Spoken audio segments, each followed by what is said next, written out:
Oh, Panama City is great. That would be a different mom and dad. It's Carter Thompson. I'm glad you clarified that. I wanted to make sure everybody knew. Mr. and Mrs. Thompson deserve that. Absolutely. As a parent, trust me. You want to hear that. All right, everybody excited down there? That's the boundless enthusiasm I want to see. Flaggers ready. Starters ready. And Carter Thompson on that Superjet 4-stroke. Ready. That's a lot of boat for that young man. But he rides it well. And we know Kylie Meyer's good. Oh, yeah. She decided to give Carter a head start today. All right, make it interesting. Well, Kylie wanted to give him a little head start. Kylie being a little bit older, more mature. So I'm going to give the young man a head start because I'm on this 800 Kawasaki and I'm going to track down that 1050 4-stroke Yamaha. Yeah. And I want to throw it out there. Race number 2, just to be prepared. Amateur runabout box stock, women's runabout box stock, and IROC 1100. You guys are up next. Let's get your boats down to the line with your holders ready to go. We are going to try and beat the rain this afternoon. Looks pretty certain that that's going to come down. So we'll try and run these things back to back to back. And if you could help us out by being online. Sorry, Mr. Lake. I was just saying, look at that nice glass that Carter has out in front of him. You don't see that very often in pro watercross. No, you don't. Man, it is glassy and smooth. That is fun riding right there. You can really rip some nice laps off with conditions like this. Yes, surgical precision out there with glass water. Oh, it's so much fun to ride like that. And Kylie trying to step up to the operating table here. She tries to chase down Carter. And down the front straightaway, our race leader, Carter Thompson out of Anderson, South Carolina.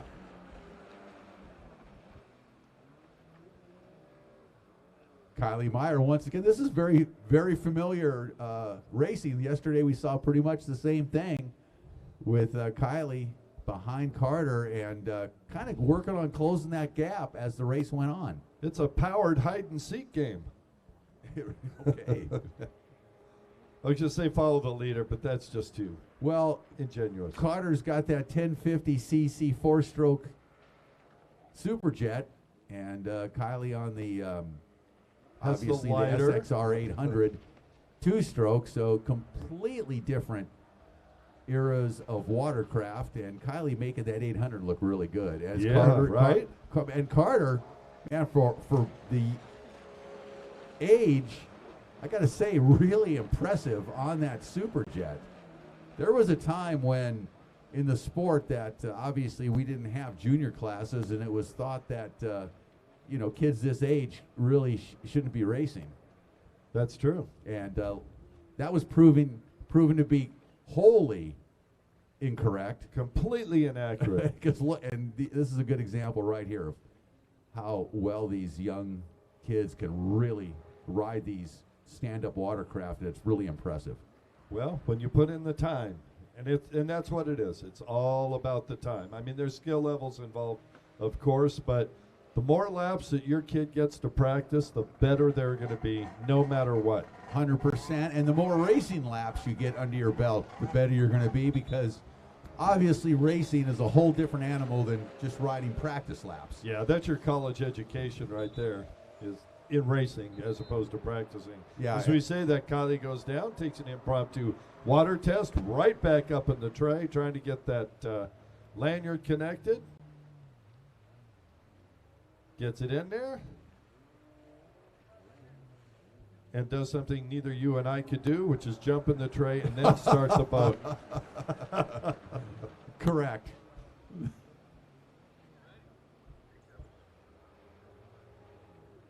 But those 800 SXRs, I think, are probably the most fun stand-up to ride. I haven't put much time in Superjets, but when those 800s came out, I just thought, man, these things are absolutely phenomenal.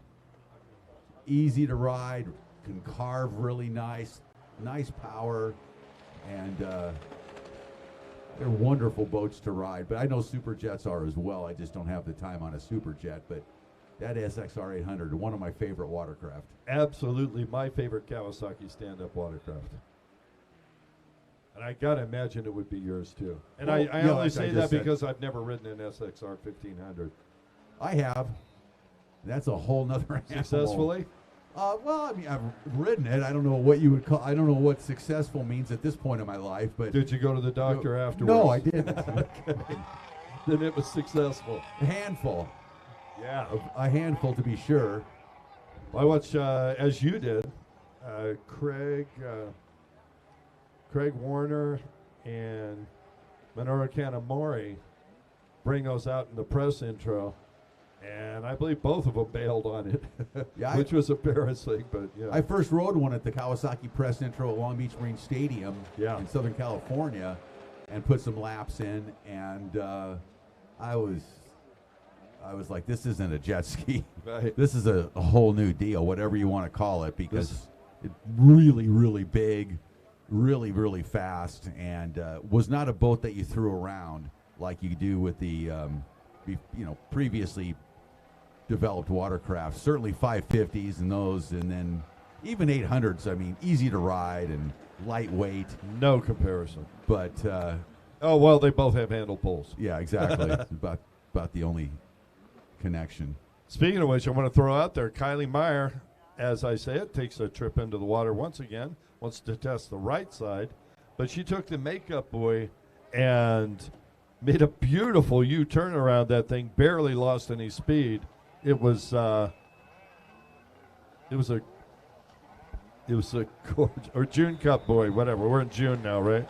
White flag comes out for Carter, and the Superjet, the new 4-stroke Superjet, also larger, not quite as big as the 1500 Cowie, but certainly larger than the previous Superjet and the SXR 800, and faster and more powerful, to say the least. But a huge weight difference. You see the difference in the 1500 riders now. They're able, they're really acclimated, to your point, lots of laps of riding, lots of time on the boats, and now they ride them like anything else. Like they were intended to be ridden. Exactly right. Like you used to see Kanamori ride one at the very beginning stages. And he could ride anything. And his wife as well. Yeah. I mean, I was blown away by how they rode those at the press intro, but it's a learning curve. Of course, the beautiful thing as a checkered flag comes out for Carter. Carter Thompson taking the win here, puts his hands up like a pro, comes across the finish line. Well done, Carter. Really good job out there, Carter. Not one bobble that entire race. He was on it from the start. And Kylie Meyer, obviously outgunned in the horsepower department. Yep. Did a great job of trying to stay up there with him. And she's got a great style, man. She really rides that SXR 800 extremely well. Makes some beautiful carving turns as she comes across the finish line. Kylie Meyer looking good. Of course, she'd like to beat Carter, but she's got another moto. Yeah. And her riding style, not too reminiscent of a gentleman, Mike Coe, back in the day. Way down in the tray. You're going back. Way down in the tray, and always aggressive. That'll take you places. All right, well, up now, race number 2, amateur runabout box stock with the 724 Sea-Doo of Brian Oler out there. In women's runabout box stock, 176, the familiar Sea-Doo of Miami, or jet ski of Miami, Sea-Doo, Valentina Lescano. On the 319 Yamaha, Shelby Warman, sponsored by LIQUI-MOLY, Riva Motorsports. And Marina Elena Coronado on the IROC 1100 Yamaha. And this should be interesting. Maybe. Yep, Maria backed that in third spot. That's got to be Valentina Lescano out front with the wave action. I mean, the spray coming off that boat and the speed. I don't even need binoculars for this race. Yeah, it's the spray coming off those sponsons. When she can ride this Sea-Doo, and man, she throws a big roost as she makes that left-hand carving turn on the right-hand side of the course here in Keystone Heights. And, yeah, you know, Valentina with some clean water in front of her and a lot of horsepower, looking good. Look out, folks. She is the Clay County Courier right now. She is out front, large and in charge. So these box stock runabouts are box stock really in name only, as they are allowed some tuning adjustments, particularly with the computer, the ECUs on these watercraft, which have a huge bearing on the power output. Valentino Lescano is on fire this morning, folks. I don't know what's going on. I mean, she was riding well yesterday, but man, look at the way she is cornering here at Mach 10. Oh, man, and she's got a half a lap lead already in the second lap. Shelby Warman in second, and then Coronado in third overall, of course, in a separate class. But, yeah, this Sea-Doo that Valentina is on now, box stock from the showroom, they come throttled back. The ECU, the computer, is set up so they can only reach a top speed of around 67-ish miles an hour. Yep. That's a little agreement that the OEMs, the manufacturers, have with the Coast Guard. And once you adjust that ECU, and that's kind of a, I don't want to say a black science, but everybody's got their way of doing it, and you can unleash the true horsepower in these supercharged boats and easily achieve speeds over 70 miles an hour. Oh, no question. And, you know, not only are they up in the rev limiter, essentially, they're changing the ignition curve map that maps with fuel injection. They are just absolutely ballistic. Yes, not just top speed, but also acceleration is improved and the whole package. And there's other things go along with that, too. You know, they changed the sponsons, the scoop grates to further refine and dial in the handling to handle that extra power. And that prop change. You change the prop when you change the ECU, believe me. Yep. You get a more mid-range torque. You can take a bigger bite of water, greater acceleration, and nozzle it down for higher pressure and more top speed. Valentino Lescano is going off, Rick. I mean, yeah. She really is. Oh, she's flying. She is looking good this morning, looking real good. Nice new wrap job on that Sea-Doo. Yeah. And she is really smooth and in control here in Keystone Heights. All right, race number 3, Veteran Ski GP, Vintage Ski to the line.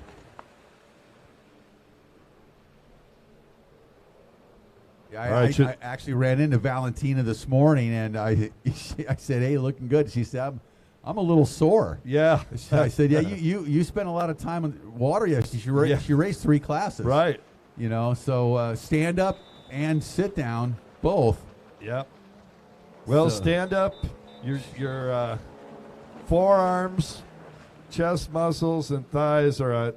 And in a stand-up ski, it's your entire body. Yep. There's not anything that doesn't hurt after, you know, a good day of practice or racing. You know, those Sea-Doos are designed. They're fun to carve corners on. That the boat she's aboard now, they're designed to ergonomically lock your knees into the sides of the boat, and also they have a design that you keeps your foot in the gunnel well, planted very, very firmly, and you use your legs to grasp the watercraft and help control and steer it. And it's a great experience. You sit down low, and those things carve corners like you just cannot believe. You can hold those wide open and just throw them sideways, as you're seeing her do right there. And Maria gets a shower, another shower like she did yesterday. Maria got a little taste of that Sea-Doo horsepower. Yeah, and exactly, and handling ability. Those are fun to ride. I've been fortunate to spend some time on them, and they are a blast. You just get into a groove of carving corners, man, because they really lay over and turn nicely. Well, we got a few more laps to go here, and Valentina has one more rider to lap the field. And that is Brian Oler out there, who's also on a Sea-Doo. And I don't think his Sea-Doo has seen quite as much attention as Valentina's has. Nope, I would agree. Shelby Warman on the 319 Riva Racing Yamaha down the front straightaway. Shelby now out of Homestead, Florida, formerly from New York. They have moved down to Florida, and her pops is now working at Riva. Yeah, Jody's with Riva and loving it over there. So Shelby's got to be loving living in Florida. This is an opportunity to get on the water all the time. Yeah, no question. And this is really the battle, Rick, here is between Shelby and Maria. And it really isn't a fair fight for Maria. Well, although they are in separate classes as well. But, yeah, and, talented women. Shelby, Maria, and, of course, Valentina, all very, very talented young ladies. Of course, Maria Coronado out of Chile, and she's been up here racing with us, and she is just a delight, as her entire family is. Wonderful, wonderful family out of Chile. Yeah. Yeah, well, great to see them here last year, and this year even better as Valentina comes around the final buoy. Give her a round of applause for her wire-to-wire win, and she had lapped the entire field, Rick. Yeah, what a performance this morning by Valentina Lescano. Wow. Impressive. Yowza. And Maria's doing her best, but Shelby Warman's going to bring it on home. Shelby finishing second in women's runabout box stock. Maria winning IROC 1100, and Brian Oler, the winner in amateur runabout box stock. And that's all moto number 2s. Up next, Veteran Ski GP and Vintage Ski, Rick. Yeah, on the line, boat number 22 in Veteran Ski GP out of Citra, Florida, riding for Martin's Yamaha in Ocala. All Florida Homes Realty and D&B Design, Brad Martin. And in Vintage Ski on the X. Wait. I take that back. Brad is not in this race. I don't know why he's in here, but he's been moved down to the other. Oh, that's correct. Four-stroke race, right? Yeah. So yes, much for fixing these. Huh? Yeah, race 6. So, anyhow, Vintage Ski is on the line. And on the X out of Jacksonville, Florida, she just got off the water a few moments ago. She's riding a Kawasaki, sponsored by Glidwell Racing, Taylor's Outboards, and more. Mom and Dad's Wallet, it's Kylie Meyer. Boat number 301 out of Orange Park, Florida, riding for Glidwell Racing. It is Tyler Bird. On the 812 Kawasaki out of Jacksonville, Florida, sponsored by, guess what? Guildwell Racing, Taylor's Outboard, and more. And Revved Up Apparel, it's Joseph Meyer. Every relation. Absolutely. And Kylie Meyer going from the SXR 800 back a few years to the 550. And that's a talented young lady who gets the whole shot. Kylie Meyer out of the gate on that 550 and charging into the first turn. Rick, I was about to say, I don't know if you're a betting man, but I'm thinking the younger Meyer on that machine is going to teach Dad how it's done. Well, she certainly railed that 800 around the course here earlier this morning, and she has some power to weight advantage over Dad. Yes, she does. And that's not a bad thing on these 550s. Well, it's evidenced by the hole shot. Yep. And she certainly doesn't throw that around the way she does the SXR 800. Not at all. Not at all. Boy, what a different watercraft to ride. Oh. Those of us that grew up on these boats, and you watch these skis now race compared to the modern skis, and you just kind of shake your head and like, wow. It's all you can do, Rick. It wow. is all you can do. Much more difficult ski to ride, to say the least. Much smaller, much narrower. But the times of my life I've had on 550s are just unforgettable. Just a decade riding one of these boats every weekend. I was just going to say, epic weekends. Just tanks and tanks of gas through 550s for a decade. Tons of memories. With good friends, good times, just amazing times. Afternoons are kind of special. And amazing racing throughout the years on these boats. So you were doing this during the Dos Equis tour, right? Oh yeah, absolutely. The Dos Equis Look at this, tour. Dad Meyer. Uh-oh, Dad said, "Okay, that's enough." Move over, honey. Let me show you how it's done. wonder if Kylie's on a 440 and he's on a 550. Don't know.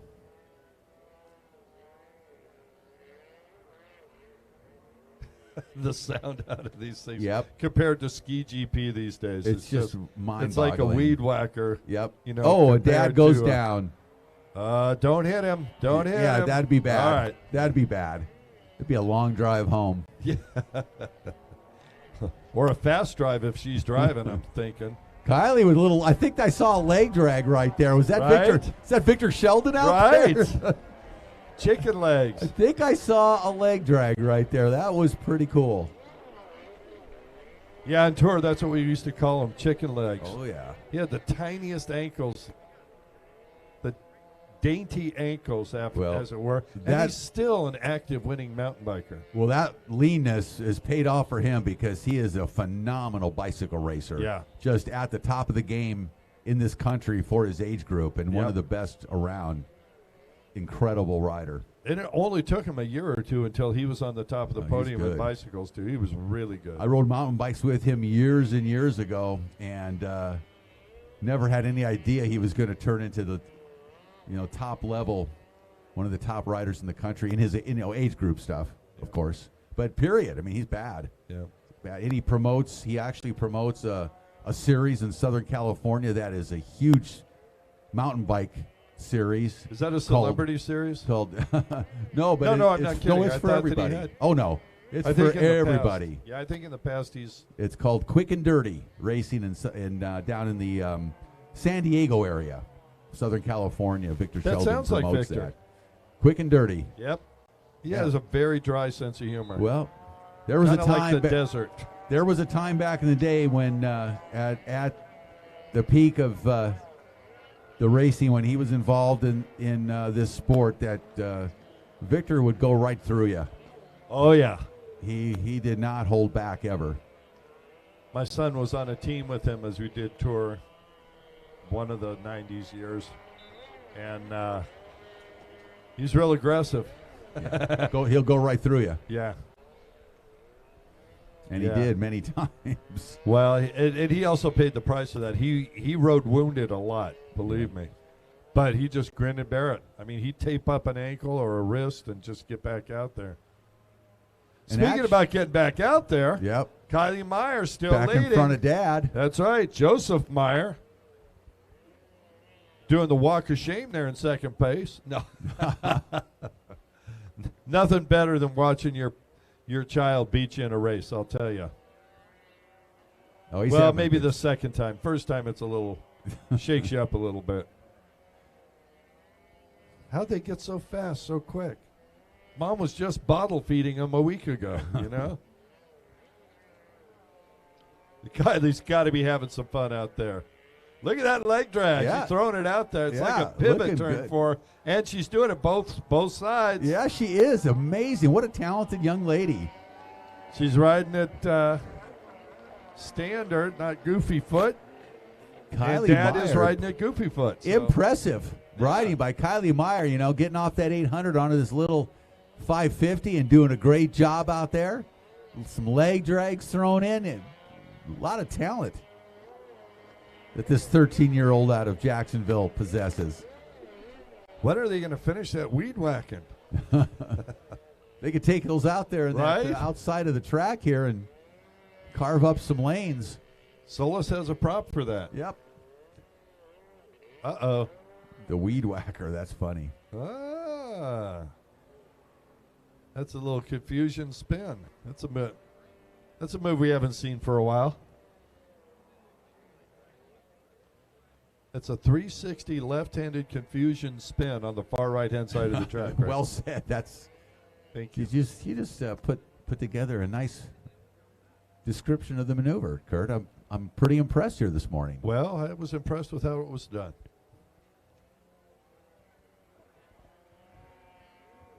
Kim McKay. And Joseph goes down once again. Kylie using the leg drag. Here comes the white flag. Oh, and man. Kylie going to make it. Listen to the crowd down there. Absolutely. Final lap here. Kylie, she has got to be tired, Rick. You look at her down over the handle pole down on the tray there. She is holding on for life. She keeps that stance, so she keeps driving, and and as I said that, she goes down. Here comes Dad. Nope, she's back up and underway. Yeah, I think she is getting a little tired. I think you're right, Kurt. Yeah. Well, she got almost back-to-back motos here. Didn't have much of a break after riding that 800 very well early. And same thing for our next class. Maria and Shelby just got off the water. They're going right back at it again. Now Maria needs to try and get the whole shot in this next one to see if she can keep Shelby behind her. She's going to have to. And honestly, I don't see her winning that. I don't see any possible way. But, because you've got roughly 300 horsepower, give or take, versus, probably about half of that. About half of that, probably. Yeah. But when you eliminate the supercharger, it makes a difference. There's a big difference. Yeah. There's something. All right, folks, as she comes around to get the checkered flag, let's give her a big round of applause. Your winner, Kylie Meyer. Hand in the air. Nice work. She's pumped, man. Good job. 2 wins in a row now for Kylie. She's looking back. Where's Dad? I hope I didn't hurt him back there. She put a whooping on Dad. Yes, she did.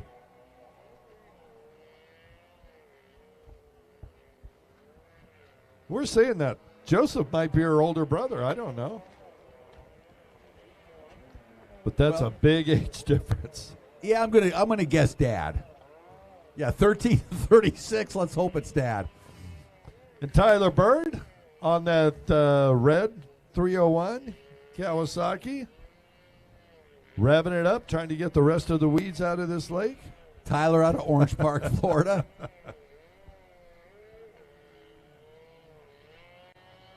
And folks, give him a hand as he had a lonely race out there. Tyler Bird doing a great job on that Kawasaki. Nice job on that vintage 550. Fun to see the vintage boats out on the water. All right, race number 4, IROC GP is the lone entrant is Maria Elena Coronado from Chile. She is 19 years old, riding the Yamaha, Rick. And in IROC stock, 319. Once again, the LIQUI-MOLY Riva Motorsports of the Keys rider, Shelby Warman, 21 years old, out of Homestead, Florida.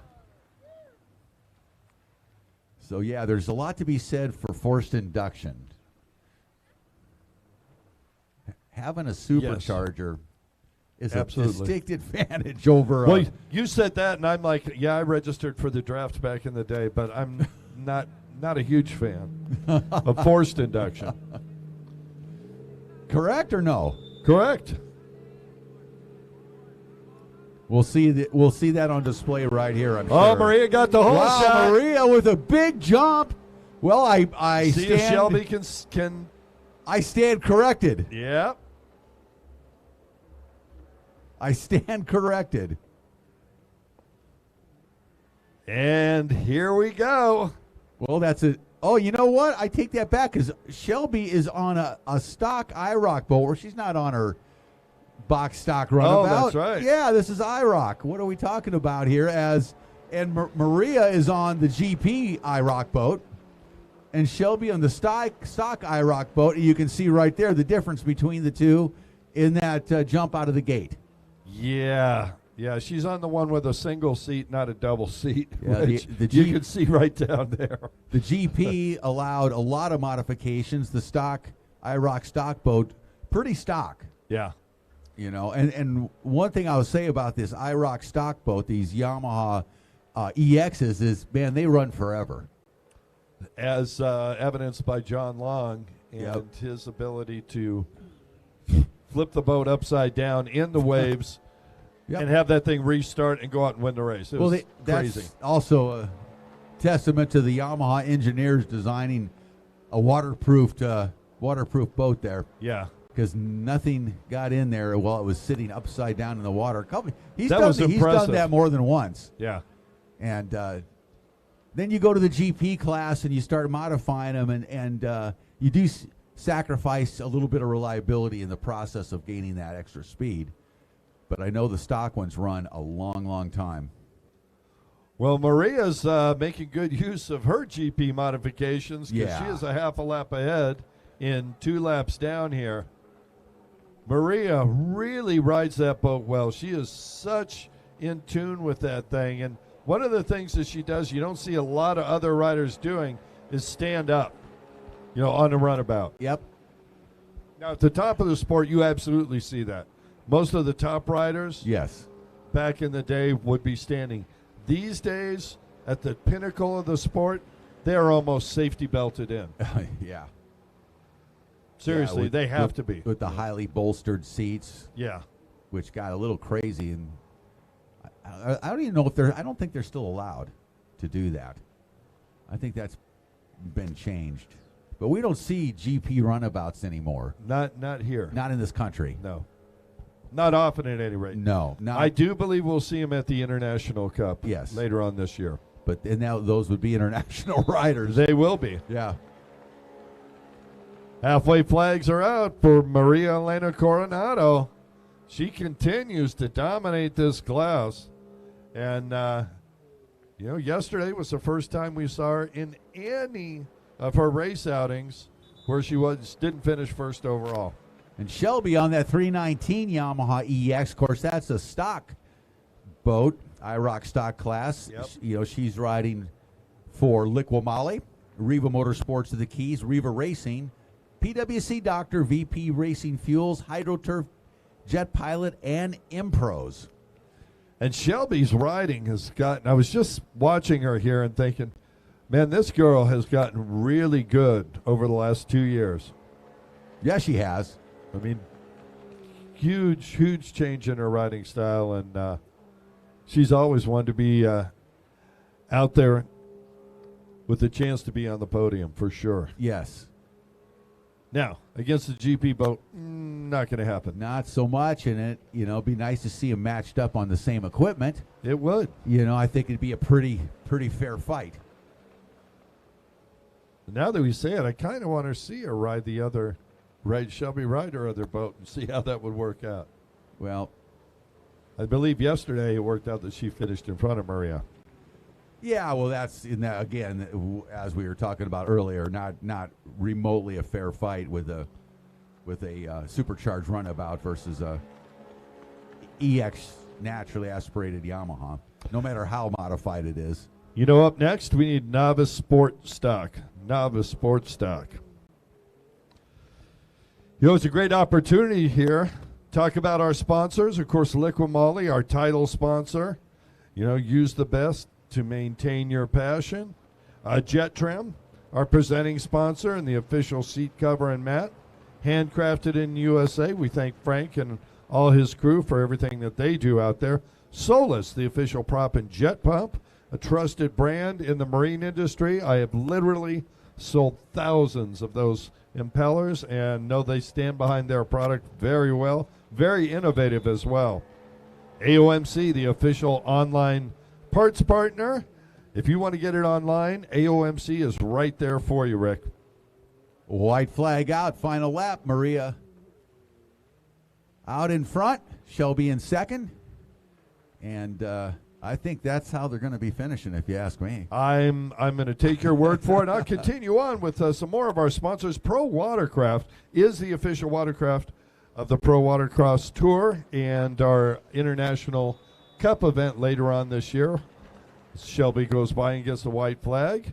Pro Force 3.0, we saw it yesterday in Isaiah Washington's capable hands. And what a weapon they've got there. Find It Now GPS, the official GPS security system, protecting what moves you. And that is Maria Elena Coronado with the win. She'll take the win. Fine ride this morning for the 19-year-old Chilean rider. One of our favorite sponsors by our crew down there, Slippery Wetsuits, the official wetsuit of Pro Watercross. And as you well know, Rick, fits people who are a little oversized. I'm not saying you're... Tall. Yeah, tall. That's what you are. Tall. GPO Jet Ski. You've seen them down here with the vintage jet ski parts. Absolutely phenomenal. They do a crazy good job. As Shelby Warman comes across and wins her class, we got Novice Sports Stock up next, Rick. We sure do. Got 3 riders on the line. Novice Sports Stock. This will be moto number 2. Down on the line, number 757 out of Pensacola. That is Christian Morris. On the 145, also out of Pensacola.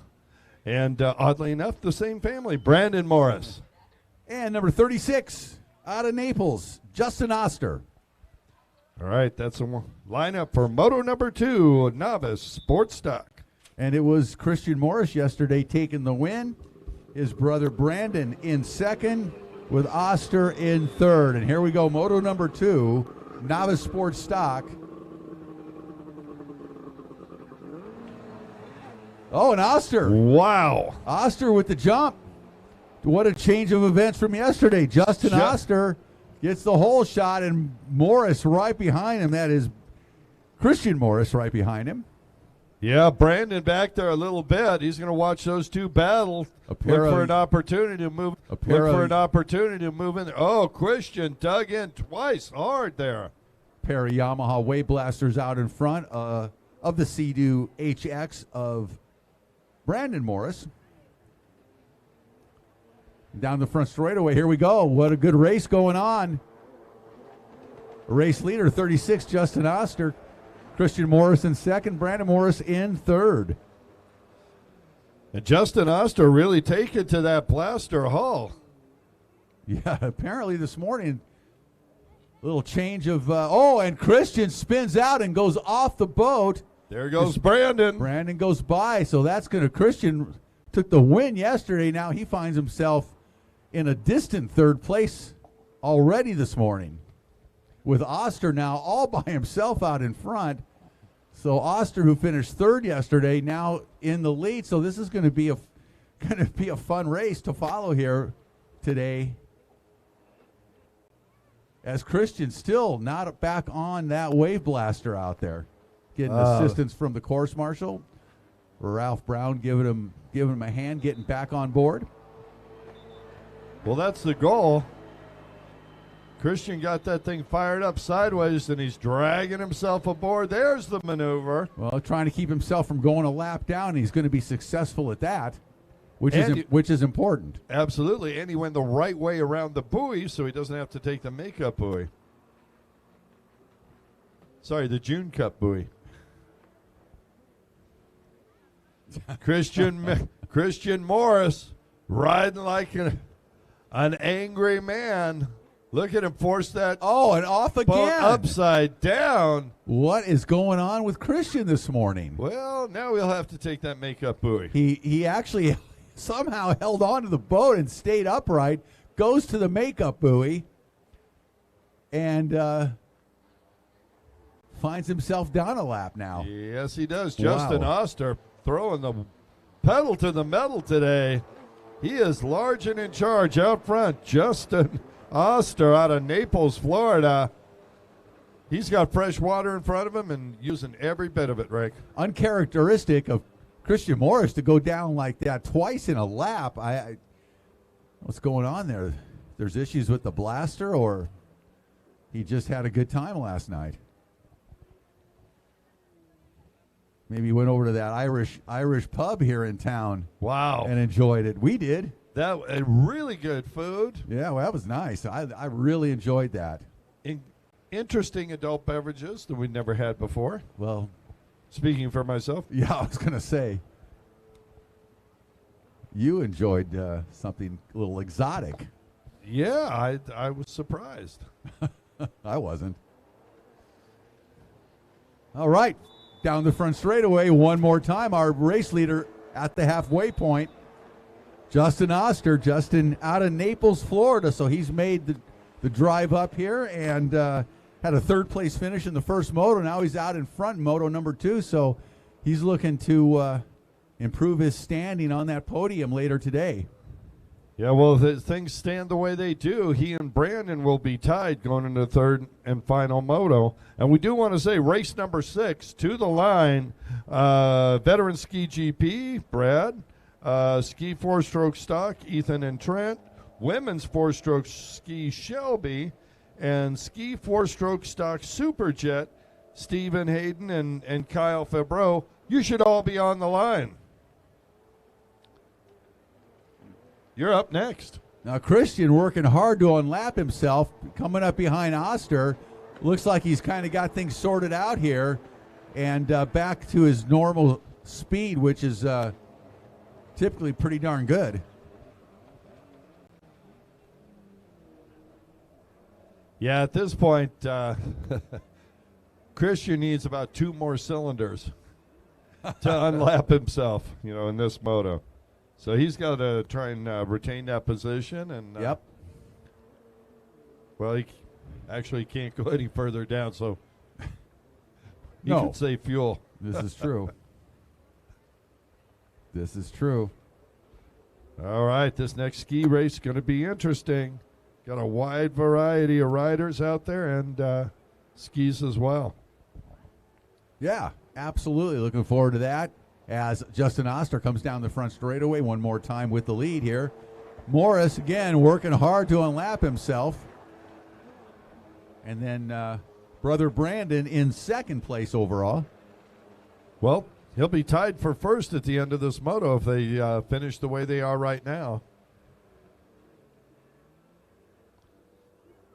And he and Justin going to have a shootout there in that final moto.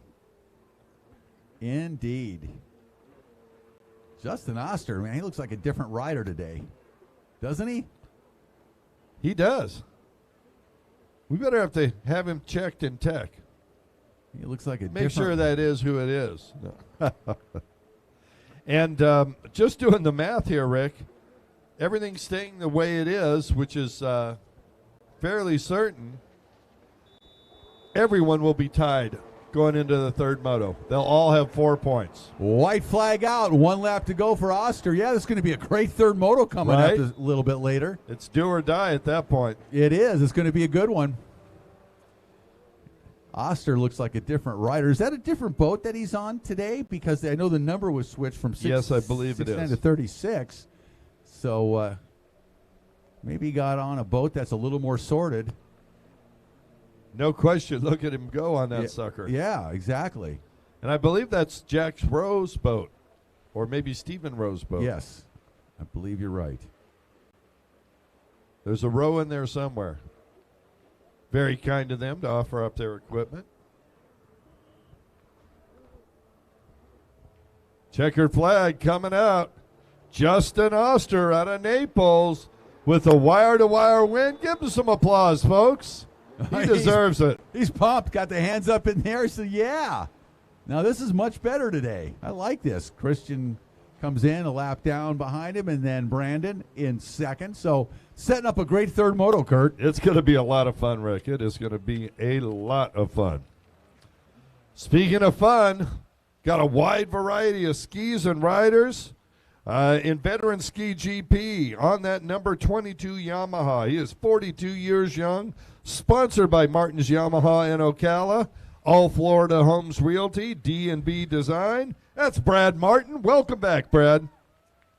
In ski 4-stroke stock, number 104 out of Pendleton, South Carolina, riding for MSW Security Solutions, FSH Association Major and Associates Insurance on the Kawasaki, Ethan Wilson. On the 422 Kawasaki, out of Anderson, South Carolina, also 19 years old, finished second in moto number 1, Trent Thompson. In women's 4-stroke ski, it's 319 out of Homestead, Florida. For the third time out here, I believe, this morning, Shelby Warman. And on that same 36, Stephen Hayden out of Naples, Florida, 48 years old, and sponsored by Jason Racing and Cloud9 Clouds. Man, 591, Kyle Fabreau out of LaBelle, Florida. And here we go. Wow, we've got all the 4-strokes out there racing. Look at this competitive start. It looks like a SXR 800. Is that the 22 of Barton? No, This is all 1500s. These SXRs is all 4-strokes. And that is Ethan Wilson, I believe, out in front, picking up where he left off yesterday. Yep, number 104, our race leader, Ethan Wilson. And then the Yamaha of, that would be, wow, is that Kyle Fabro? I think it's Stephen Hayden on the 36. Yes, you're right. That is 36, Stephen Hayden, familiar 36 Superjet out there, and he is flying as usual. But, man, Ethan Wilson is just railing on that SXR 1500. These are all modern 4-strokes, both SXR 1500s and Yamaha Superjet, which are 1050s. Yeah, and I'll tell you what, Stephen Hayden on that 1050 is pushing hard up there to keep up with that 1500. He's doing a good job. This is a good race, even though they're different classes. You know, Steve in the 4-stroke Superjet class, and this is a great comparison between these two boats. And can the Superjet hang with the SXR 1500? Trent Thompson goes over, holds on to the 1500, gets it going. Great race out in front, though, as Steve Hayden, who we know is very fast on that 4-stroke Superjet. He's ballistic. Trying to keep up with the SXR 1500. Great comparison to watch here this morning between these two watercraft. Put in different classes because primarily the huge difference in displacement. One's a 1500, the Kawasaki, the Yamaha, a 1050cc 4-stroke power plant. 3-cylinder Yamaha versus 4-cylinder Kawasaki.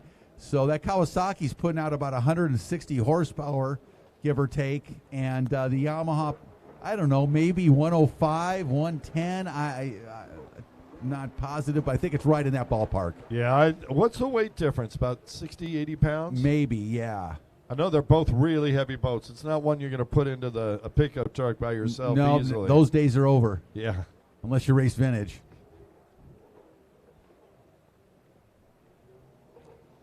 Yeah, Ethan Wilson out front. Big time on that machine, but look out, Stephen Hayden putting the pressure on with that 4-stroke Yamaha. Yeah, this is great to watch, the comparison between these two boats, and Hayden doing a great job of keeping Wilson in sight. And Shelby Warman in front, Rick, so lapped rider. Wilson's going to have to get around her. We'll see. Shelby looks over. I think she's going to move, doing her best to move out of the way, stay tight to the buoys, but Ethan's going to have to sweep her.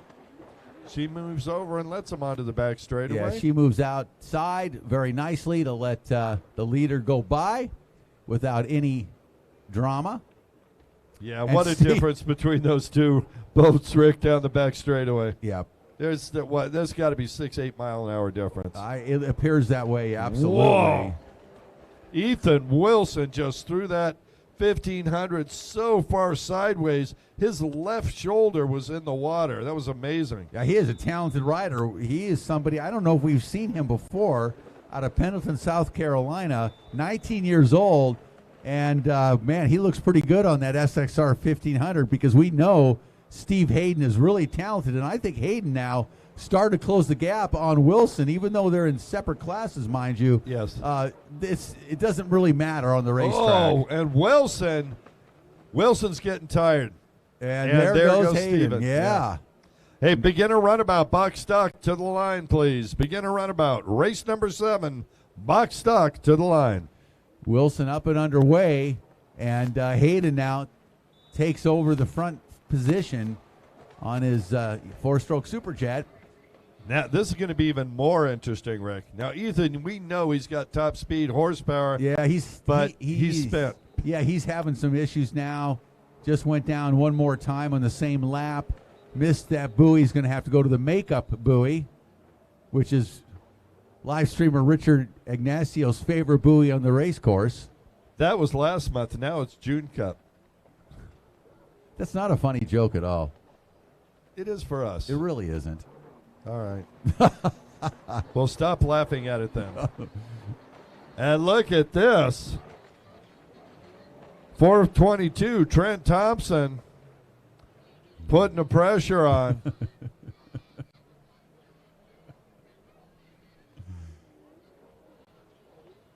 Well, I think you're right about Ethan. I think he got a little winded there, racing with trying to keep Stephen Hayden behind him. Who's really pushing it. Yep.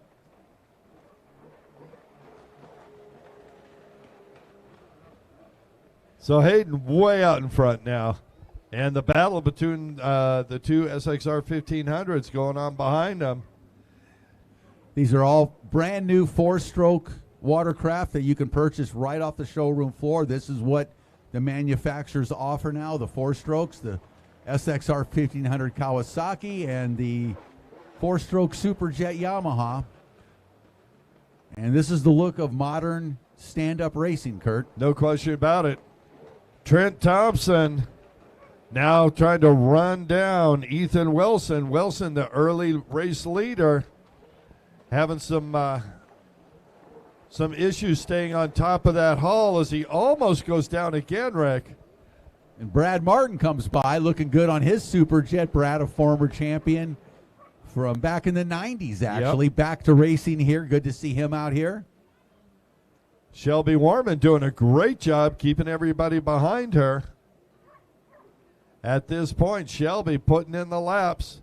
She moved over to let them by because she's in her own class. Very sportsmanlike of her, but not necessary, Shelby. Just keep running.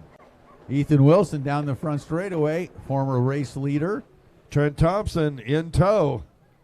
And those two are battling for the ski 4-stroke stock class, 1500 class. 591 of Kyle Fabreau out of LaBelle.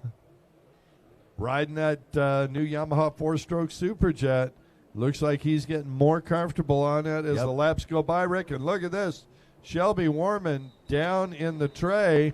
White flag. She moves over so the battle can go by her.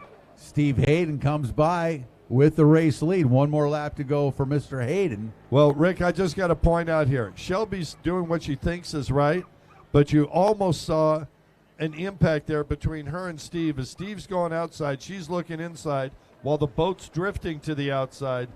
It's a lesson for our newer riders. If you know that somebody's coming up, you can slightly try and move over, but the best thing you can do is hold your line. Let the faster rider choose where to go around you. Exactly right. But that's very kind of Shelby. Yeah. Well, she's doing the best she can to Oh, no, she's doing a great job. stay out of the way of the faster riders. And the checkered flag's going to come out. Steve Hayden, number 36, going to take the checkers.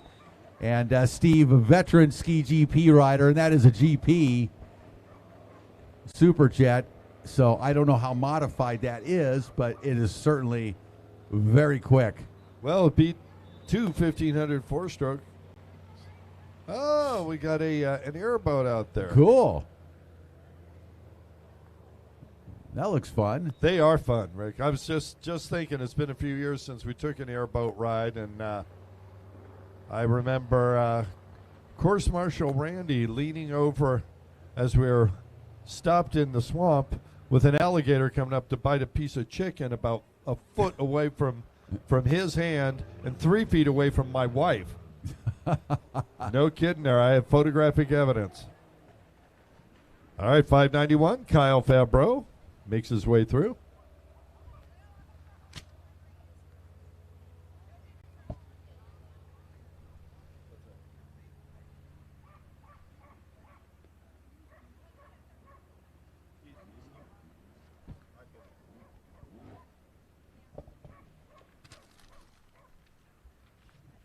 All right, beginner runabout box stock. Moto number 2 on the line on the 09. It says OTR. Other?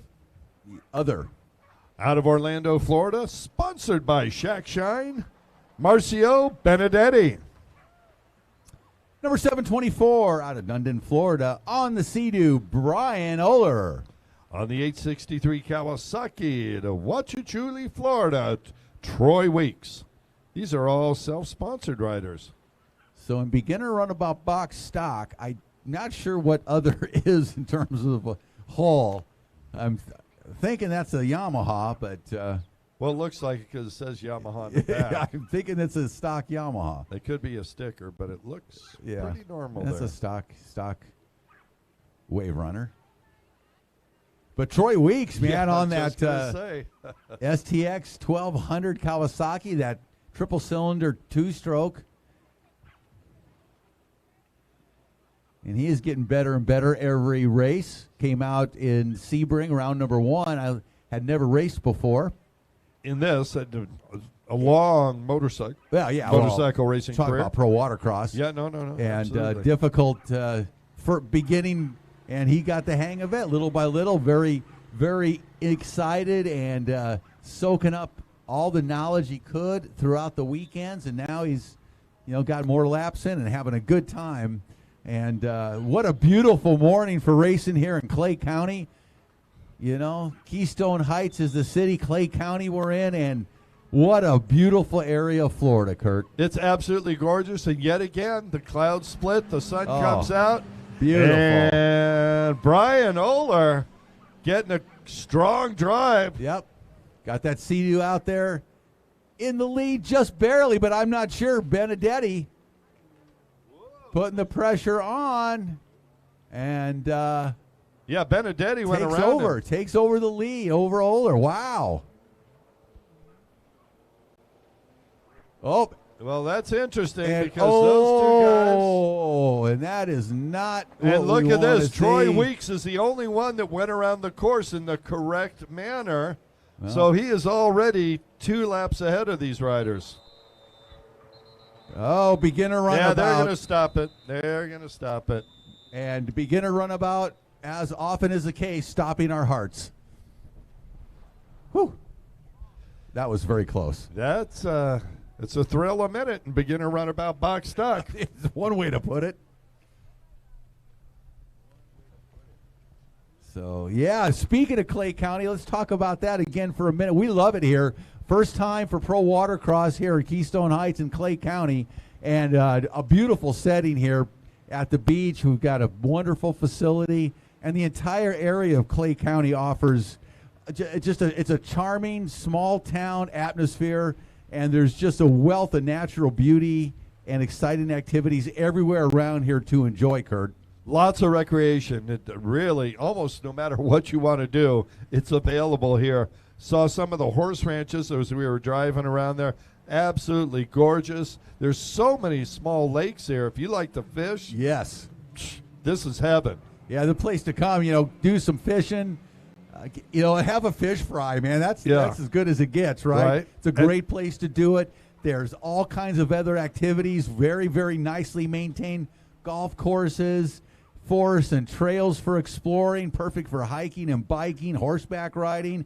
And, also, what's nice is the Airbnbs around here. We're staying in a wonderful one right here by the race site. And we're staying in a different one. It's so much fun over there. The dining, we've had some wonderful meals here in Keystone Heights.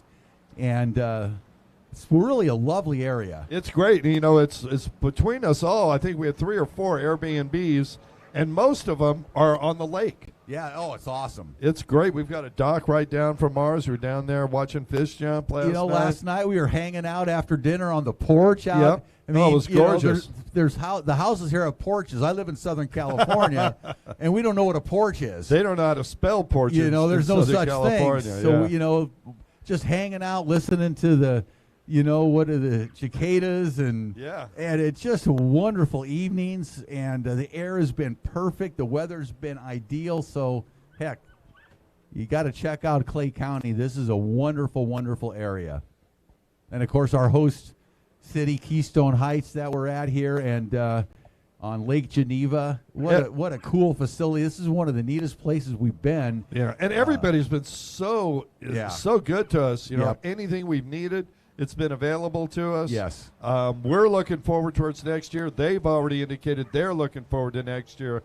So we are definitely going to have some fun the next time we're here as well. I'm already looking forward to it. The hospitality, as you were mentioning, is second to none.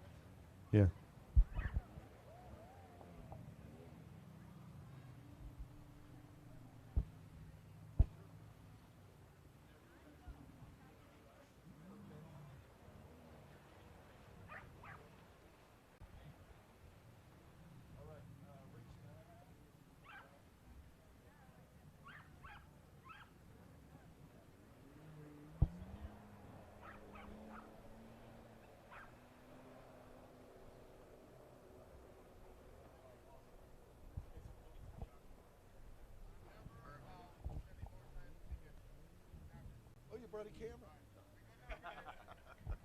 All right, we got some further instruction on course layout.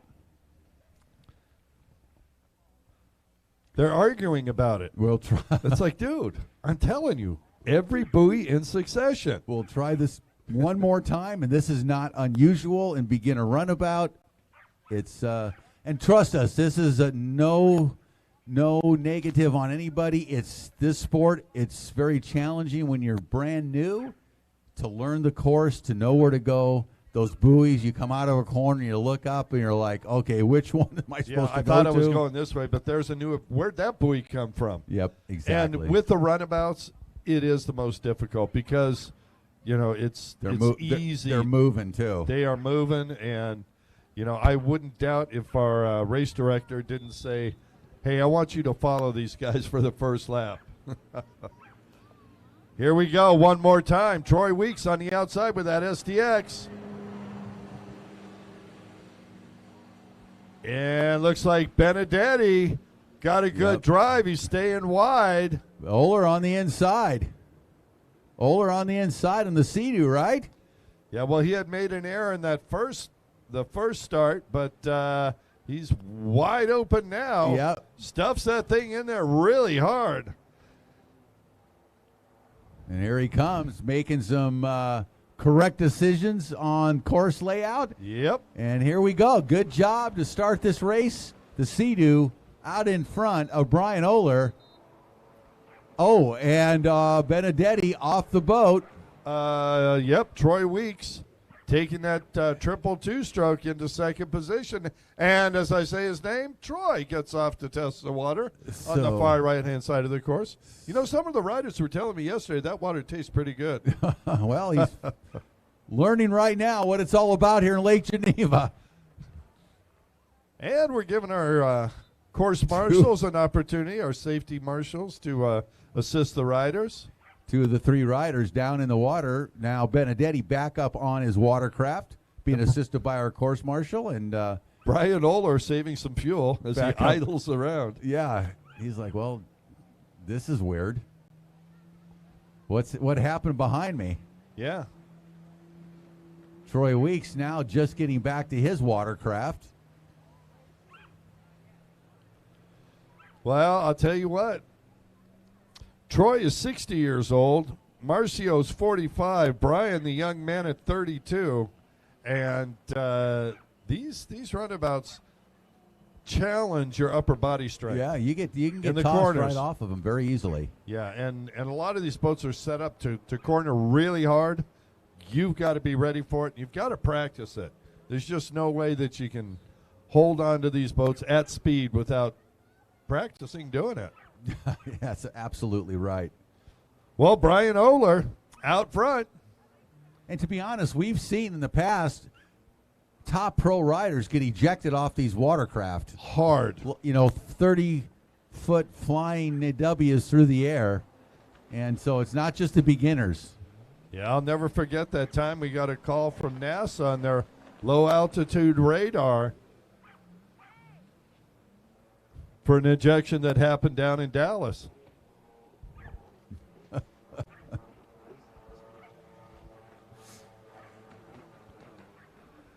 Benedetti got to try and unlap himself. He's first out there on the course, but say he's in second position now, with Troy being in third. Quite a change of events here on the on the first lap. It's a thrill a minute, Rick. It is a thrill a minute. There is no question about it. And it takes a while to get this sport figured out for sure. Especially, on these boats are very, very powerful. These runabouts, they are supercharged, put out, nearly 300 horsepower, and go from 0 to 60 really quick. And when you try to crank them over in a turn, things can happen very quickly. And you hit that throttle, you're not ready, it'll rip the bars right out of your hands. Benedetti continuing to lead, but Oler now starting to close in on Benedetti. Doesn't have to pass him because he's already a lap ahead, But I think Brian's tired of riding in the pump wash. Perhaps. And it's fun racing. And great experience. You know, absolutely. I mean, that's what the beginner class is to come out here as a newbie, you know, and get some experience, get some seat time on these runabouts, and or any class for that matter, and learn the sport. Yeah, and it brings up, Rick, what is a great segue there, that this is a family sport. You know, you go down on the beach, you see families supporting their riders. You know, their children are out there, or dad's out there, and the kids are helping in the pits.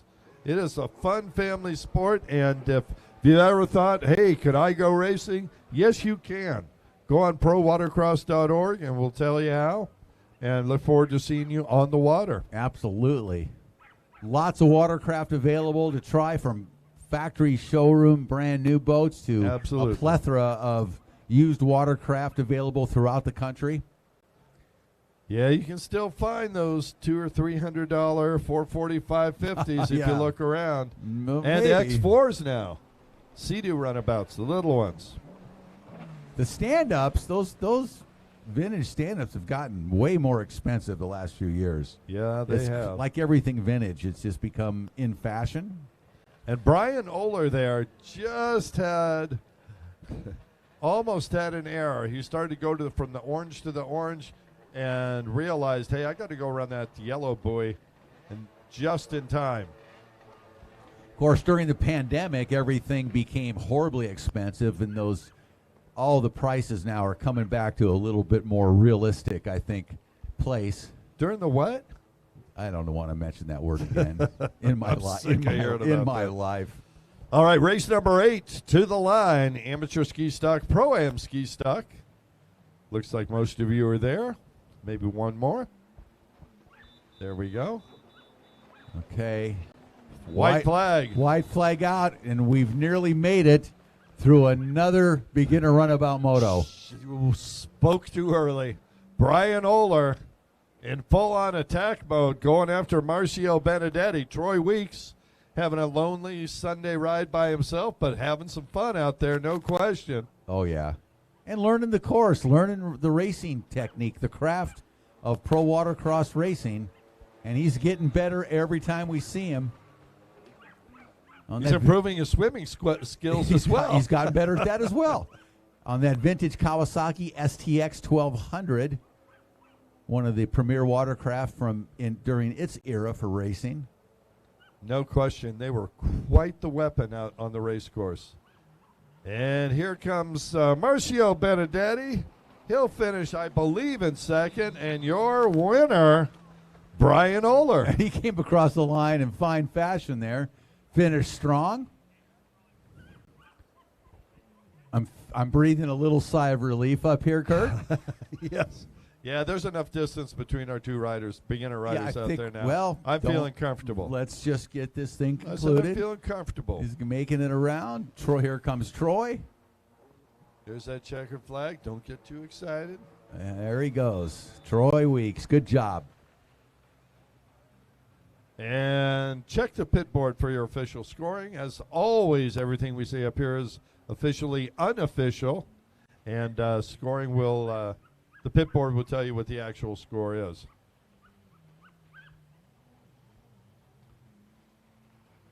And Marcio Benedetti comes across catching the checkered flag. We made it through. Yes, we did, sir. All right. Good stuff. Good stuff. Race 8 on the starting line. Amateur ski stock and Pro-Am ski stock, Kurt. Moto number 2 in the Pro-Am ski stock on the 201 Yamaha out of Montevideo, Uruguay, Stefano Pucciarelli. He is sponsored by Alpenstars and Jet Pilot, Uruguay. Well done. In amateur ski stock, number 36 out of Naples on the Jason Racing Cloud 9 Claims Yamaha, 17 years old, Jax Hayden. On the number 69 Yamaha, also out of Naples, Florida. He's 16 years old, sponsored by TC Freeride, JSIN Racing, and Live Ruthless, Justin Oster. And 701 out of Tarpon Springs, Florida, 34 years old, on the Yamaha, Zach Azadi. That rounds out the field for Race 8, amateur ski stock, Pro-Am ski stock combined. We're ready to run. Looks like we'll have 8-lap race.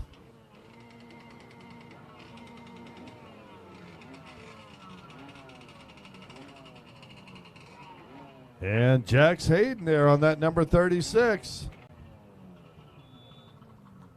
Finished moto number 1 in the first position. He's looking over serious at that line. And gets a hole shot off the line, but look on the inside there. I believe, is that Oster? Wow, nice jump on the inside. Is that the 701 or the 69? I believe that's the 701 out in front. It is the 701. Zakazati. Or is it the 201? I believe that's the 201. Well, at speed in Pro-Am, you would think so. And it is the 201 of Stefano Pucciarelli, our Uruguayan rider. Oh, and a lanyard comes off, number 69, right in front of his Justin Oster, gets back up and going, loses a couple of positions in the process. Well, that puts Zakazati at the front of the amateur ski stock with Jax Hayden in second and Justin Oster in third. Stefano Pucciarelli way out in front. He has got a half a lap lead, and that guy is boiling the water out there, Rick. Yeah, well, he's Pro-Am ski stock rider in a different class, obviously, and you can see why, as he is just absolutely railing around this racetrack here in Keystone Heights. Yeah, he finished first in moto number 1, and no surprise, he's out front in this one as well. Yep, he sure is. And the battle here is amateur ski stock, which is shaping up to be a good race. And in front of that right now is the 701 of Zach Azadi, 36 Hayden in second, and Oster in third. These guys going to town. Stefano having a lonely Sunday ride all by himself out there. He's got that fresh water, and he can practice on his surgical precision riding as he does butt drags through that left-hand corners. Like most riders, likes the left hand a little bit better than the right. Absolutely. If you're a regular foot, that is. Correct. Which Goofy foot, go the other way. Yep.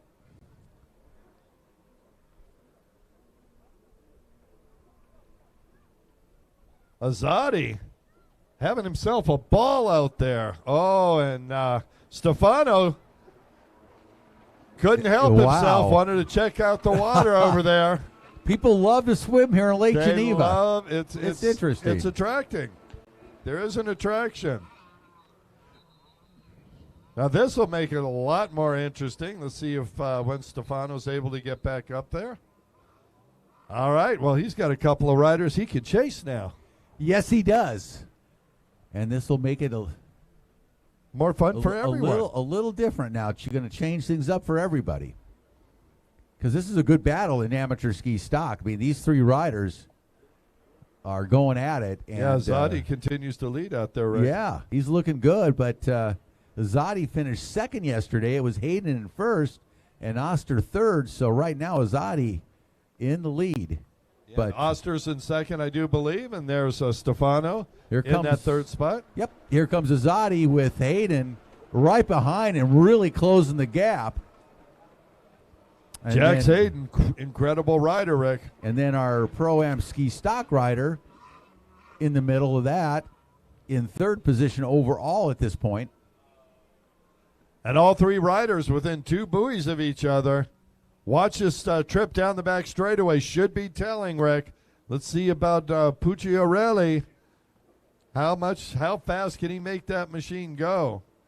Well, Azadi and Jax Hayden pretty evenly matched there, look like, in speed on the back straightaway.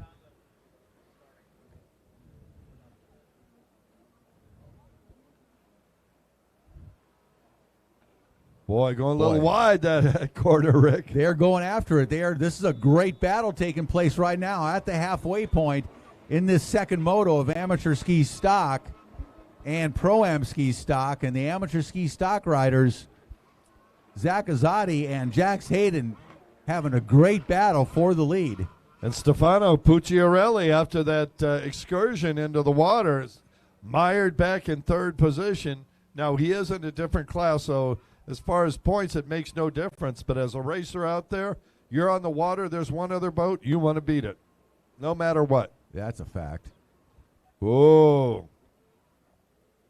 Jax Hayden getting real serious about making a pass here on Zach Azzotti. He's diving in the He's trying to get inside of him, isn't he? He's doing the inside-outside, jump the pump wash. He's driving inside. And there he goes. Wow. But Azzotti doing a good job of keeping that door shut. He's trying to hug the inside, and Hayden, he goes down, and he cranks that left-hand turn. And Stefano Pucciarelli goes right around him. Well, he knew that Pucciarelli was right there and was able to use his leg to crank over that ski and keep it from colliding with the hard-charging Pucciarelli as he goes into second now and sets his sights on the leader. But as we mentioned, the Uruguayan rider is in the Pro-Am ski stock, and the other two that are battling here are in amateur ski stock. Well, this battle is getting even more interesting by the lap, Rick. Zach Azzotti inherited the lead. Stefano went down. Stefano now trying to work his way back, and these two are having a battle. Azzotti does not know, I would assume, that Pucciarelli is behind him. He probably thinks it's Jax Hayden still, and he's trying to keep him at bay. Well, and Stefano, he wants to get by, regardless of what class anybody's in. Oh, totally. He wants to move up, but Azzotti's having to work extra hard to keep the Pro-Am rider behind him. He's done a great job so far. But boy, Stefano, what a move he made onto the back straightaway there. He gained 2 boat lengths right then and there, and he's going to get in, try and cut inside. Not quite enough room to do it, but he is right there in the tray of Zach Azzotti, Rick. Well, if and when he gets by, which is right now, Zach Azzotti is going to breathe a sigh of relief when he sees that's not Jax Hayden. Yeah. Well spoken, sir. He's like, that's who I was battling? Let him go.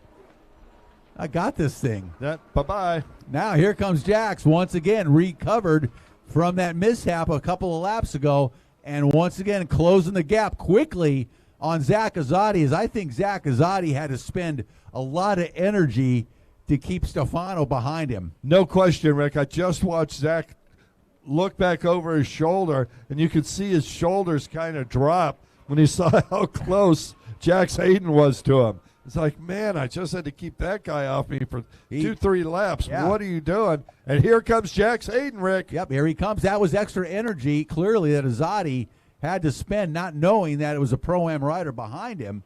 And he's got one more lap to try to hang on to this lead.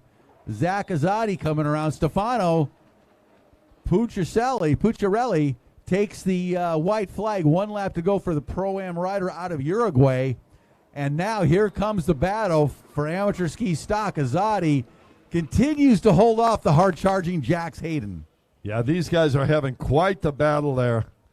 And, watching Stefano out there, we had a lot of international riders show up this weekend. Yes. And glad they got to see Keystone Heights and Clay County. What a beautiful area we get to hold races in. Yep, Stefano. Riders from Chile, Uruguay, white flag 469. That is Justin Oster. He's got one more to go as the Uruguayan comes in to take the checkered flag. And look at the battle. Here comes Hayden.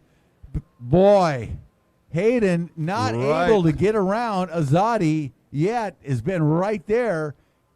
Oh, he's charging hard and not able to keep that drive going. And Azzotti, what a well-ridden race here. Moto 2, Zach Azzotti. Put your hands together for him, folks. He did a great job to stay out front. What a great job. Those two went at it, man. They're going to go need some Gatorade. Well, this is the first of our third and final motos, Rick. Jet ski stock. and jet ski lights. We're going to take a momentary break here and be right back.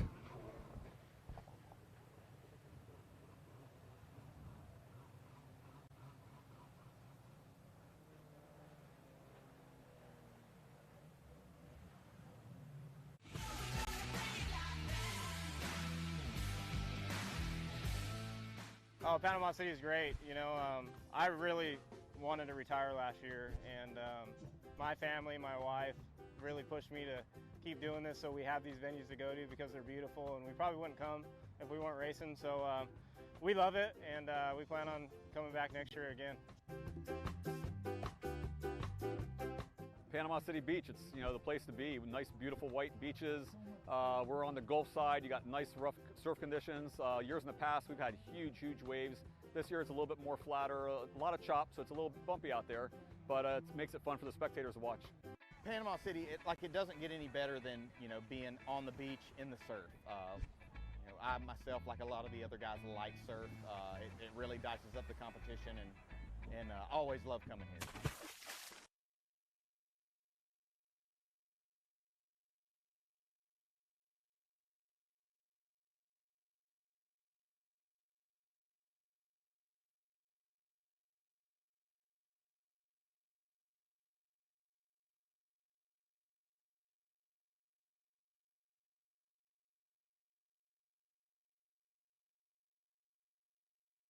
My name is Juan Liscano, and I ride for Miami Jet Ski Shop.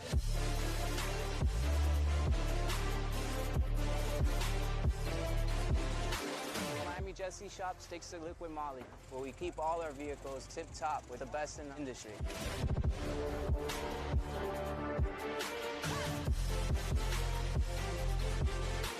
When it comes to performance or servicing, there's nothing better in the market than LIQUI-MOLY.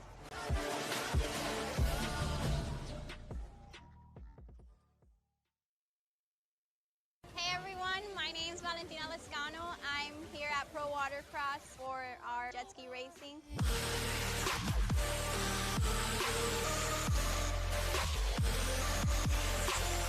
We're sponsored by LIQUI-MOLY. Thanks to them, we have our strong boats and we're able to podium.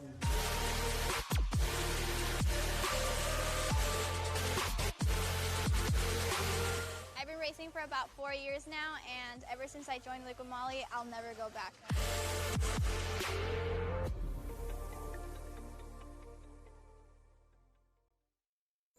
LIQUI-MOLY has been #1 in Germany for the past 10 years in motor oils and additives.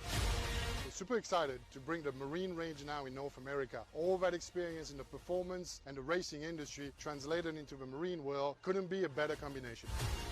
Are you scared of using your warranty? Well, you shouldn't. LIQUI-MOLY marine product has all the approvals from the National Marine Manufacturers Association, FCW, TCW3, and also API specs. Please refer to your owner's manual for ride viscosity. Use the best to maintain your passion.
From its pristine freshwater lakes and rivers to its pine forest interior, Clay County is naturally beautiful. Situated in Northeast Florida, it's a short commute from both Jacksonville and St. Augustine. Clay County offers something for everyone and is a haven for those who love nature and the great outdoors. The county has golf courses, parks, nature trails, one-of-a-kind shopping, incredible coffee shops, fresh local fare, historic sites, and military museums that share the rich history of our country. For those who live life passionately and with conviction, Clay County is a fabric of communities, waterways, natural wonders, and caring people whose history and future are centered at the values of faith, hard work, service to country, and nature. Whether it's living, working, or playing, passions run deep here. The quaint, one-of-a-kind small towns and neighborhoods of Clay County deliver a great experience that you can't find anywhere else. A spring-fed swimming pool, local family-owned and operated restaurants that treat you like family, and treasures found at local boutiques and antique shops. These small towns make you feel like it's your hometown. So join us in Clay County for a breath of fresh air.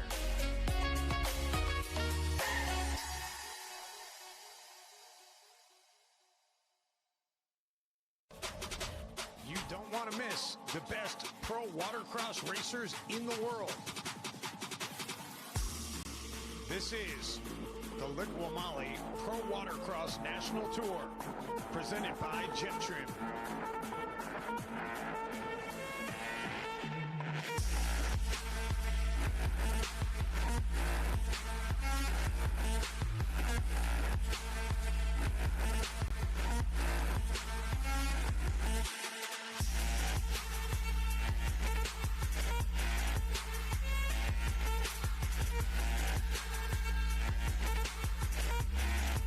Can't catch it live in person? Make sure you catch it on CBS Sports Network.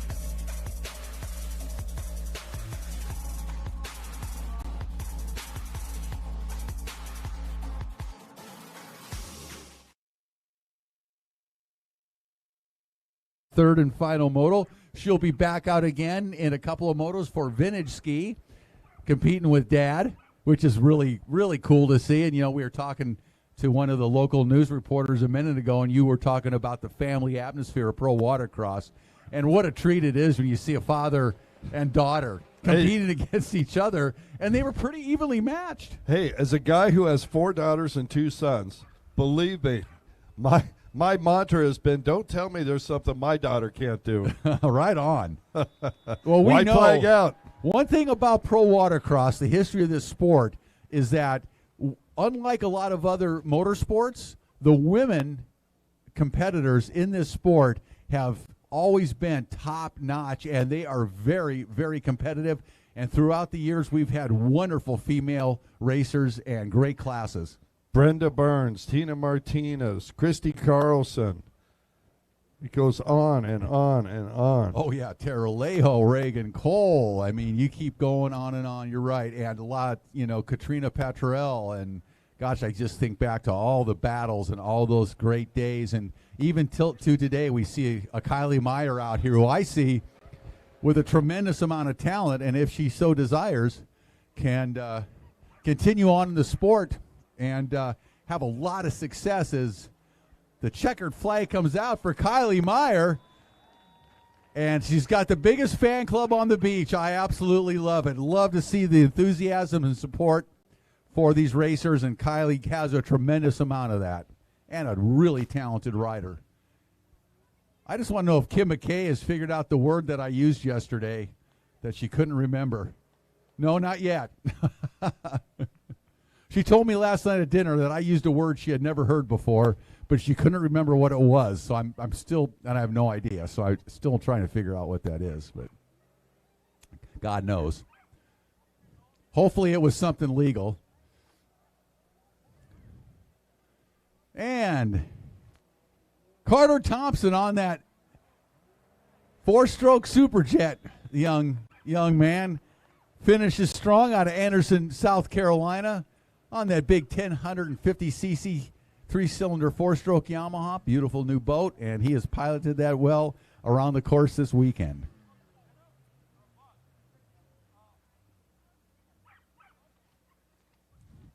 All right, we move on to race number 10 on your schedule, and perhaps number 1 in your hearts.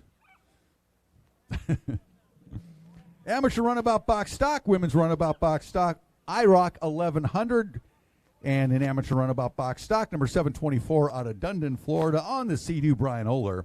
Women's runabout box stock, number 176 out of Miami, Florida, the Miami Jet Ski, Black Tip Jet Sports, Riva Racing, Onium, Sea-Doo, Valentina Lescano, number 319 out of Homestead, Florida, on the LIQUI-MOLY Riva Motorsports of the Keys, Riva Racing, PWC Doctor, VP Racing Fuels, HydroTurf, Jet Pilot, Impros, Yamaha, Shelby Warman, and number 91 out of Port St. Lucie, Chile, on the Yamaha, Maria Elena Coronado, 19 years old. Here we go, and I'm going to look up and pretty much guess that that's going to be Valentina Lescano out in front on that blisteringly fast Miami Jet Ski Sea-Doo, once again picking up where she has left off earlier today. Look at the spray that comes off those sponsons.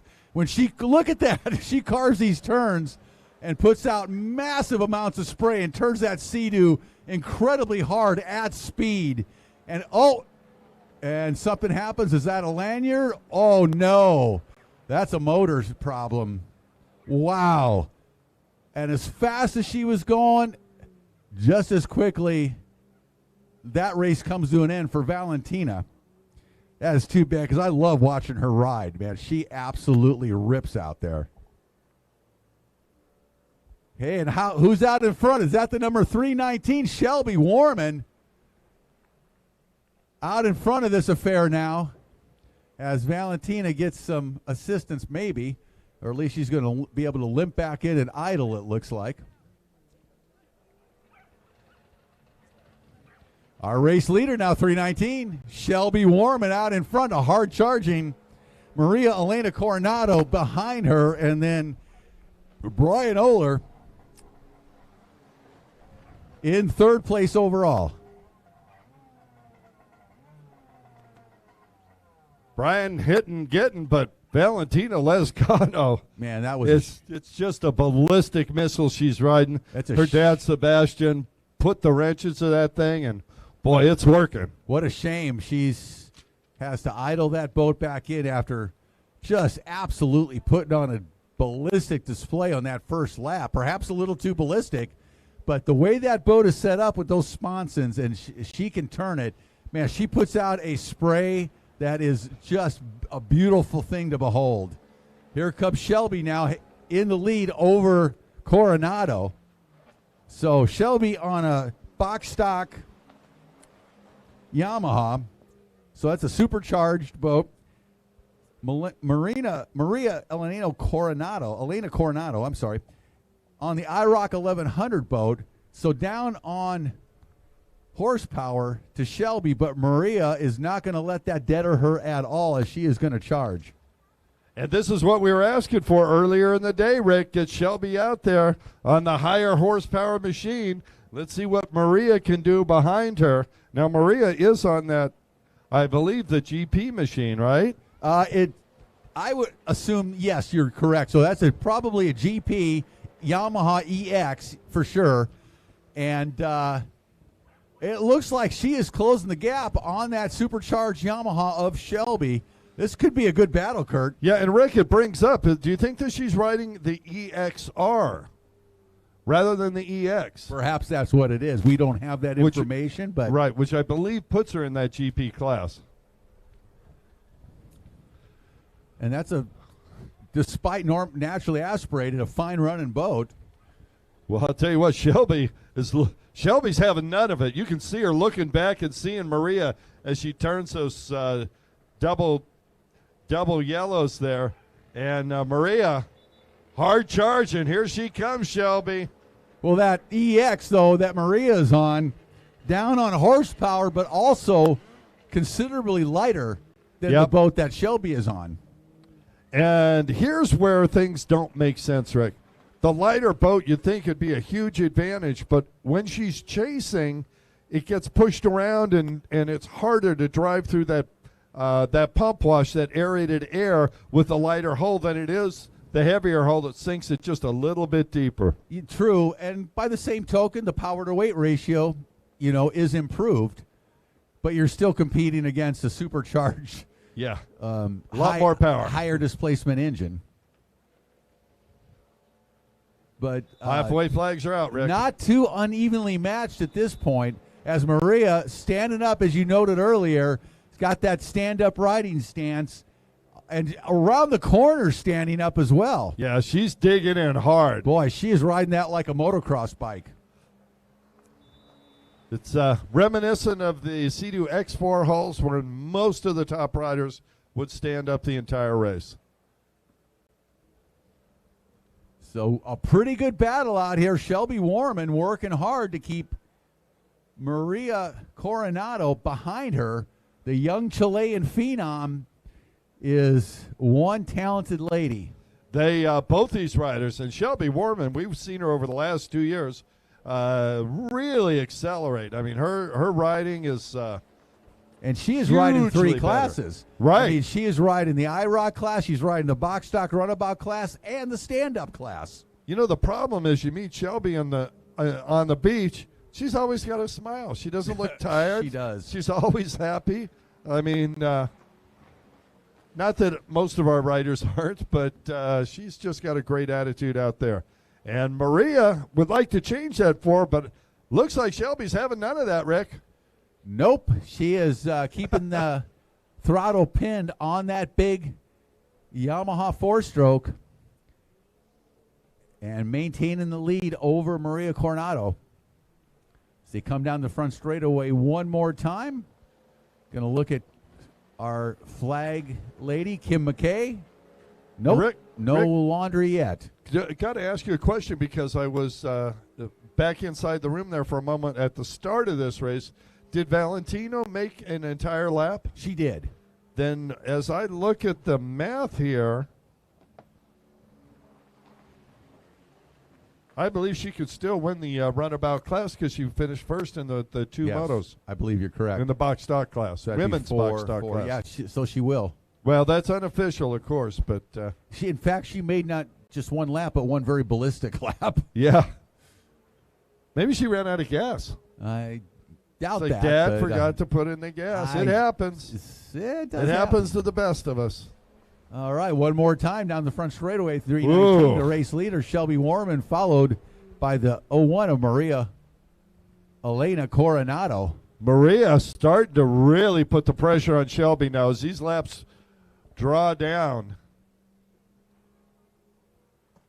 Yep, good race going on. I mean, Shelby knows she's right there. And not much Maria can do once they hit that straightaway. You can see that supercharged Yamaha accelerate away from Maria just a boat length or two. Yeah, it's not much. It seems not. like it's more, but Maria really rides that thing well. Well, they get in the technical section, and the lighter, quicker handling EX, I think, allows Maria to make some tighter corners. Yes.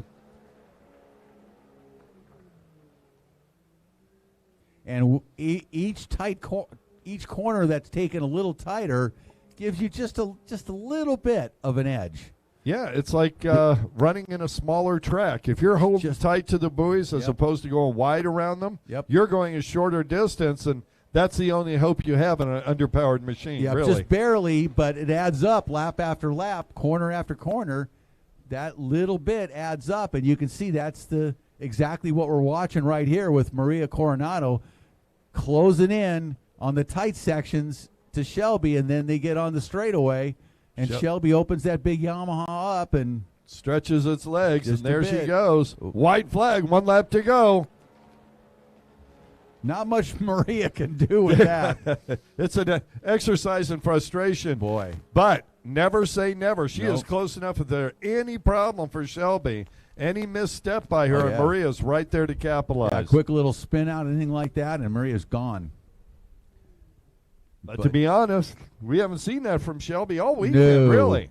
Very smooth. Every class. Very smooth, talented young rider, Shelby Warman, doing a great job out in front.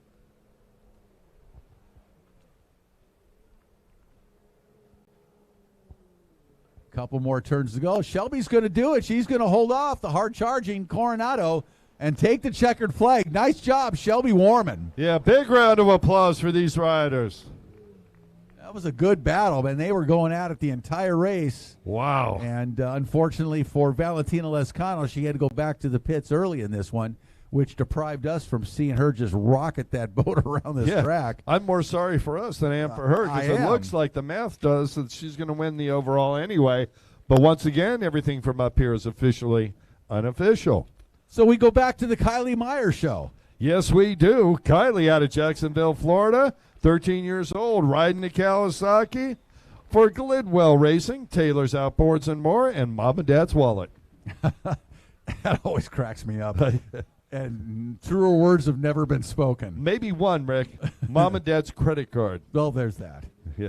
Speaking from experience. Comes from that same wallet. Yeah. Number 301 on Orange Park on the Glidwell Racing 550. That is Tyler Bird. And on the 812 out of Jacksonville, Florida on the Kawasaki, 36 years young, Joseph Meyer. Any relation? I think definitely. Somebody's racing for allowance. That's what I'm hearing. All right, I want to see some more of those leg drags, Kylie. You're looking good out there. I love it. I want to see a hole shot, so Dad has to try and get by you.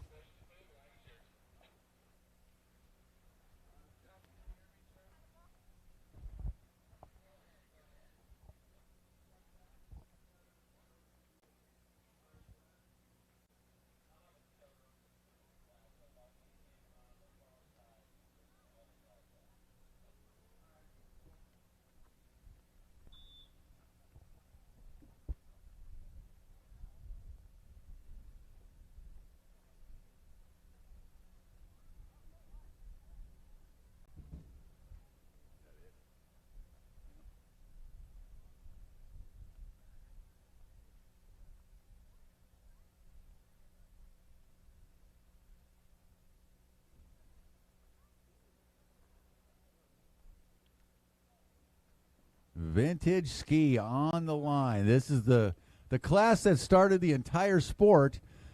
And there was a time when there were lineup after lineup after lineup, gates full of 550, 440, and 550 hold boats that look just like these. And amazing what difference. You know why they look just like these? Because these are the same boats. They are exactly the same. Hey, dignitaries on the tower, our friend Lynn from Keystone Heights. Good morning, Lynn. A joy to see you again. Hope you're having as much fun as we are. And Kylie, well, I she's don't know. got position. I think Dad's got a little bit of a lead. Is Dad going to cut off his daughter? He certainly did. Whoa! Hey, when it comes to racing, you know. Well, yeah, you can do that with allowance, but not on the racetrack, Dad.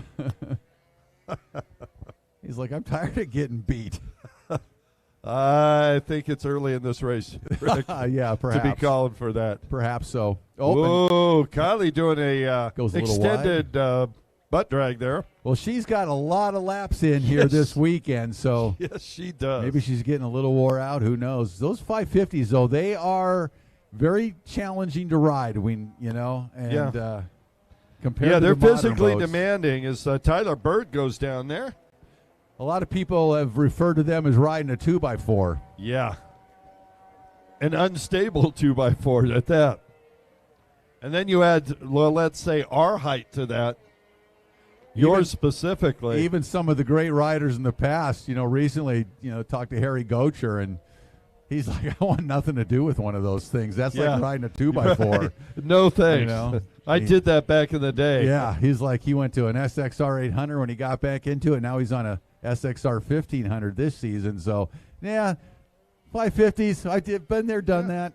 Well, just yesterday, I saw that he and his wife, Corey, just moved down to Lake Havasu. So We'll see them there at the International Yeah, Cup they later on this year. Yeah, they just bought a house in Lake Havasu, moved from Lake Forest, Southern California, which is not too far, about 15 minutes from where I live, to Lake Havasu City, and they are fully committed to jet skiing. Oh, jet yes, ski they racing. are. And what a pairing, right? Yep. The former Corey, of course, the daughter of legend Steve Strickland, the godfather, essentially, of jet ski racing. No and question. Jet skiing, and just a phenomenal guy as well. And, and Joseph goes down. You were right, Kurt. Yes, I was. Well, Kylie. Once again. Now goes into the lead. Kylie And listen to the crowd going crazy there. Looks over and says, I got this. Not hold my beer, but she's 13. You see that? Dad went and adjusted his goggles and gave a hand signal to the crowd there. I don't think it was your number one with me either. Family racing at its finest here at Keystone Heights. Having a great time out there. And we're having a great time watching them. Yeah, absolutely. So much fun. And respect for the challenges of riding these 550s around the racetrack. Tons of it. Tons of respect. Compared to the modern boats, these things are absolutely challenging, let's say. I mean, you can get on an SXR 800 and not even think twice. I mean, you ride around backwards on it. It's like a pleasure cruise in comparison. It's like no problem. But back in the day, of course, we didn't know any different. There was nothing else. So you learn to ride these things. You learn to ride them well. And like I said earlier, just an incredible wealth of memories spent on these boats for me for a decade. Well, for literally tens of thousands of riders. Hundreds of thousands. Actually, yeah, hundreds of thousands of riders. And Joseph goes down one more time. White flag out for Kylie. Now she's starting to put a whooping on Dad again. Oh, yeah. Cut my allowance. I'll show you. Dad, you're taking out the garbage for the rest of the month. he may be slipping a smaller carburetor on her boat You before think? the next race. Yeah, maybe a little water in the fuel. Nah, no self-respecting father would do that. It looks like Tyler Bird having a little problem getting that machine started again over there. Course Marshal Andrew, who heads up our course marshaling. Thank you very much, Andrew. Andrew Schaefer doing a great job out there for us once again. All the way from Wisconsin. Don't you know? I've heard Andrew's not a real fan of driving in Florida sand, however. Well, he's not very good at it. Let's put it that way. He's great at groveling, though, to get towed out, from what I hear. Yes. And that white flag standing out. Tyler Bird will go through. I think Tyler's like, okay, I think I'm out. We'll see if he wants to take that last lap or not. Kylie Meyer takes the win once again. Nice job, Kylie. Looks back. Where's Dad? There he is. It's hard to see. Did she stick her tongue out at him? We're making fun, folks. Great racing. What a great time out here. I cannot tell you how much fun we're having in Clay County. It has just been an absolute pleasure. As we wind down on the motos here, we've got a few more races. We're coming up now on IROC GP, IROC Stock, and once again, Shelby Warman, Marina Elena Coronado. These two ladies have been battling each other all weekend long. Very familiar with each other on the racetrack. Any calls on this one, Rick? Well, considering that Elena is on a GP boat and Shelby is on a stock EX, yeah, I think Elena's probably going to get the whole shot and take the win. I couldn't get anything by you, could I? Well, you try. You never cease to try. That's what I like about you. I'll tell you, sometimes you learn things in your life. One of them is never bet your facial hair. Ask me how I know. Yeah, we're going to have to get Pops to turn that stock EX into an IROC. Yeah, buddy. He works at Riva. Right? I mean, you think he could find a tune somewhere? Just cruise into the parts department and grab a few parts and An ECA. I know. Why would he hold her back? What father would do that? Like Jody down there shaking his head like my wallet can't take it. Like, please. We just moved. You guys, you're killing me. Oh, there we go, rocketing off. Well, Shelby got a good jump. Yeah, she did. And despite the difference in horsepower, nice jump, but you can see that IROC boat just pull a couple of boat lengths immediately. Yeah, you look at the attitude of that boat. The front of that thing is definitely higher in the water and accelerating away. Maria just having a ball out here. Jody may know. Jody, is Maria on an EXR? It is. That's what we were wondering. All right. Why isn't Shelby on one? Don't go. Yeah. Oh, boy. Yep. If you really loved her. No. 3 classes, I know. Yeah. You love her a lot, believe Exactly. me. We know that.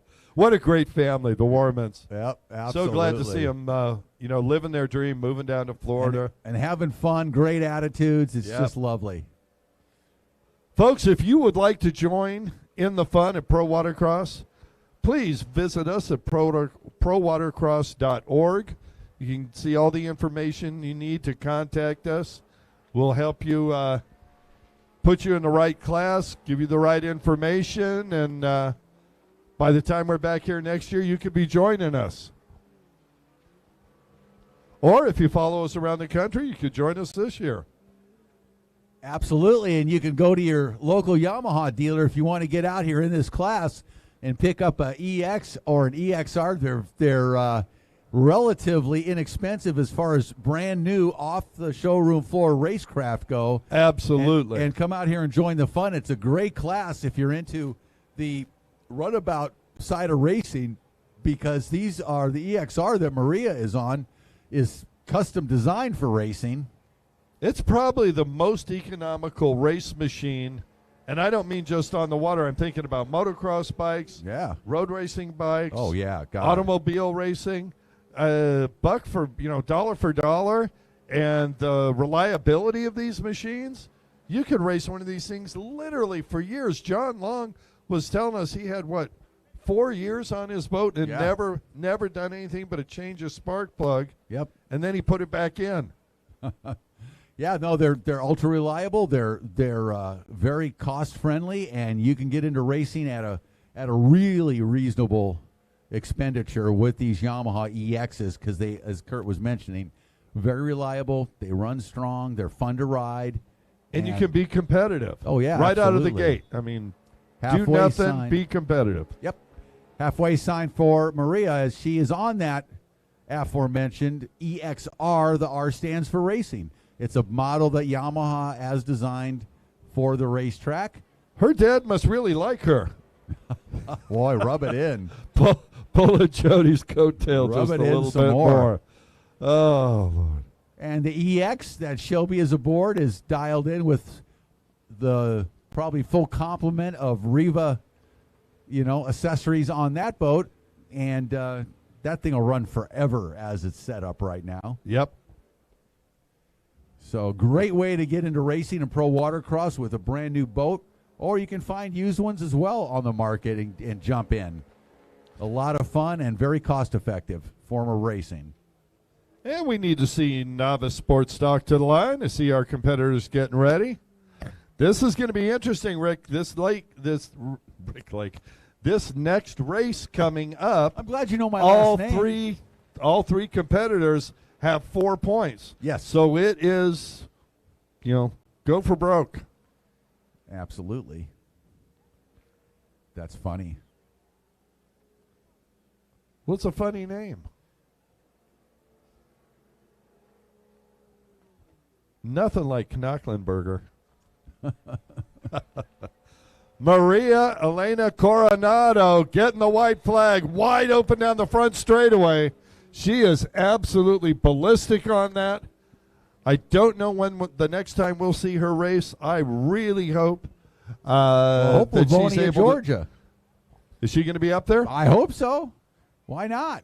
There was just her ability to stay in the United States is the only problem right now. She's looking for somebody who can sponsor her, and I don't mean necessarily financially sponsor her, but sponsor her here for extended stay. Exactly. And lovely family out of Chile, and it would be nice to see her be able to stay and continue to race.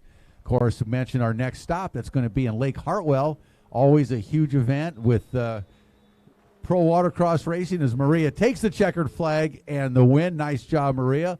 But Lake Hartwell, big event. Of course, Pro Watercross Racing all weekend, combined with the Carolina Watercraft Club's annual Belly Buster. Absolutely incredible race up there. A lot of fun.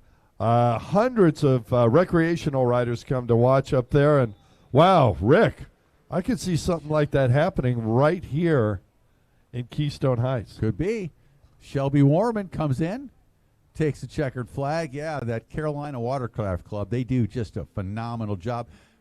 Cook up about 800 pounds of ribs, and after the racing on Saturday afternoon, everybody just chows down, and it's really a good time. It is a phenomenal time.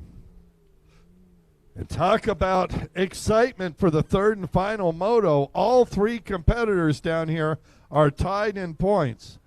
The competitor that comes across that line for the checker flag first is going to win it all, Rick. Assuming there are no penalties assessed. Well, there's always that, but, you know, we don't count that up here. Never do. We stay strictly away from official results. No, but, you know, we do count on good racing. Sponsors like Watcom.com, the PWC Doctor. Looking forward to see him a little later in the year at one of our events. Miss seeing Chris at the races. Yeah, Chris has a new dog. Well, it's a used dog, but it's his now. And here we go. Oster. Whoa! Well, Justin Oster on that blaster that he was able to acquire today, it looks like a different rider. And Christian Morris trying to make a pass soon. He knows what's going to happen if he doesn't get by. Look at this. Morris just drives right around the outside. Christian Morris. Wow. Now, remember, last moto, he went in the water like 3 times. He had problems for some reason. Very uncharacteristic of Christian. But right now, boy, he puts the pass on Oster and is charging out in front. Would not surprise me if he had something up in his pump in that last moto. Something was loose. Something was wrong. Yeah. It almost was like the scoop grate was loose or something, you know. Well, that's why I was thinking something stuck up in the pump that would aerate the water. He wouldn't get enough suction to hold that hole down when you're in those tight high G corners like he just made. That's a really good observation, Kurt. Thank you. That's the third one this year. I thought you were going to say that's the third one ever, but okay. No, that's for you to say, Rick. Thank you. Christian Morris, large and in charge. How many Christian Morris fans have we got down there? All right. How many Brandon Morris fans do we have down there? How many Justin Oster fans do we have down there? All the same fans. Well, it's a family affair. It is a family affair. And Christian really having some fun out there now. Boy, he looks like a different rider. Doesn't he? He looks like the same rider we saw in Moto number 1 yesterday. Yeah, well, look at it. He's up over the handlebars, forcing down the nose of that ski. This is a stock boat, so it doesn't have the horsepower that he could use maybe back up off the boat. But he is riding it to its full potential out there. Christian Morris, Brandon Morris, the whole Morris family. It's so much fun to see him at the races. They came up a couple of years ago, had a ball the first race, and stayed fully committed. And look at where they are now. Absolutely right, and he looks like a completely different rider here in Moto number 3. He did not enjoy Moto number 2 at all. There was no fun to be had there. He is just carving around this track now on that blaster. He's got it. Whatever the problems were that he encountered in Moto 2, he certainly has them sorted out here in Moto number 3. I do want to call race 14 to the line. ski 4-stroke stock, women's 4-stroke ski, and ski 4-stroke stock Superjet.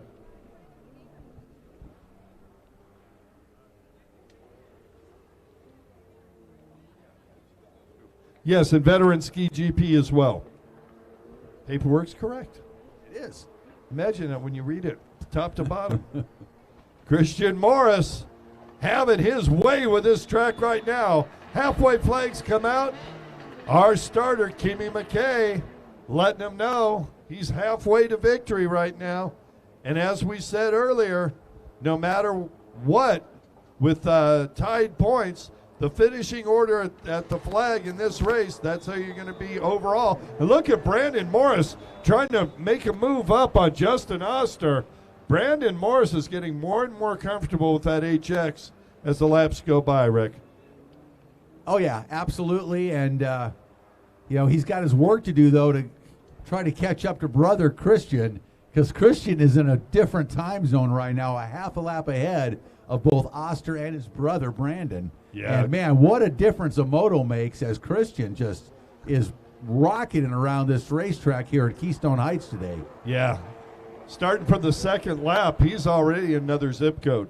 Yeah, he is. He's looking good. Boy, they've got that sorted. Whatever that issue was in Moto 2 is in the rearview mirror.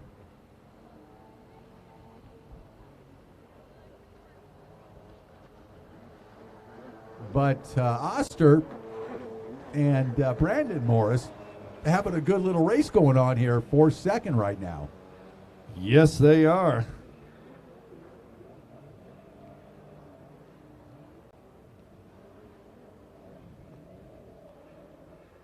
Oh, and Brandon spins that thing around.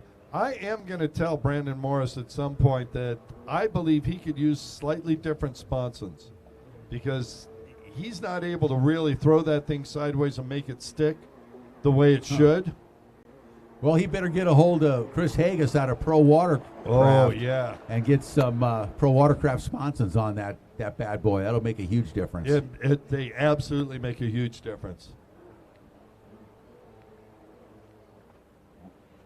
Justin Oster riding the wheels off that blaster. Of course, these watercraft that we're watching on the water right now were built and sold in the mid-90s, but they are so popular. The Yamaha Wave Blaster and the Sea-Doo HX, they have been proven to be so popular for all the years since then. Last produced in the mid-90s. Riders love riding them, they love racing them, and it's continued to become a very good class, year in and year out. Yeah, like we had discussed the other day, the first race vehicle, watercraft vehicle that got me interested in the sport were the X2s. Had friends up in Sacramento, a couple of guys, you might have heard of them, Larry Rippenkroger.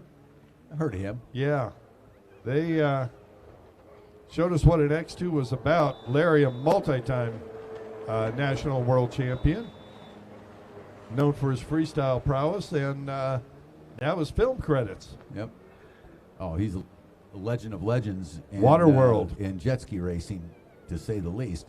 But yeah, so the X2s, then they were displaced by the Blaster, and then the HX came out, but all of them made in the the Blaster and the HX in the mid-90s, twin-cylinder two-stroke power plants from Sea-Doo and Yamaha respectively, and proven to be extremely popular as Christian Morris pilots his Yamaha Wave Blaster to the win. Yeah, he's Pats happy. the hood coming across the line, and he's going to take the overall here today in Novice Sports stock. Did you see it? He just couldn't help himself. He had to go out to the makeup buoy there with the flat water and make a beautiful turn on that final lap. Absolutely.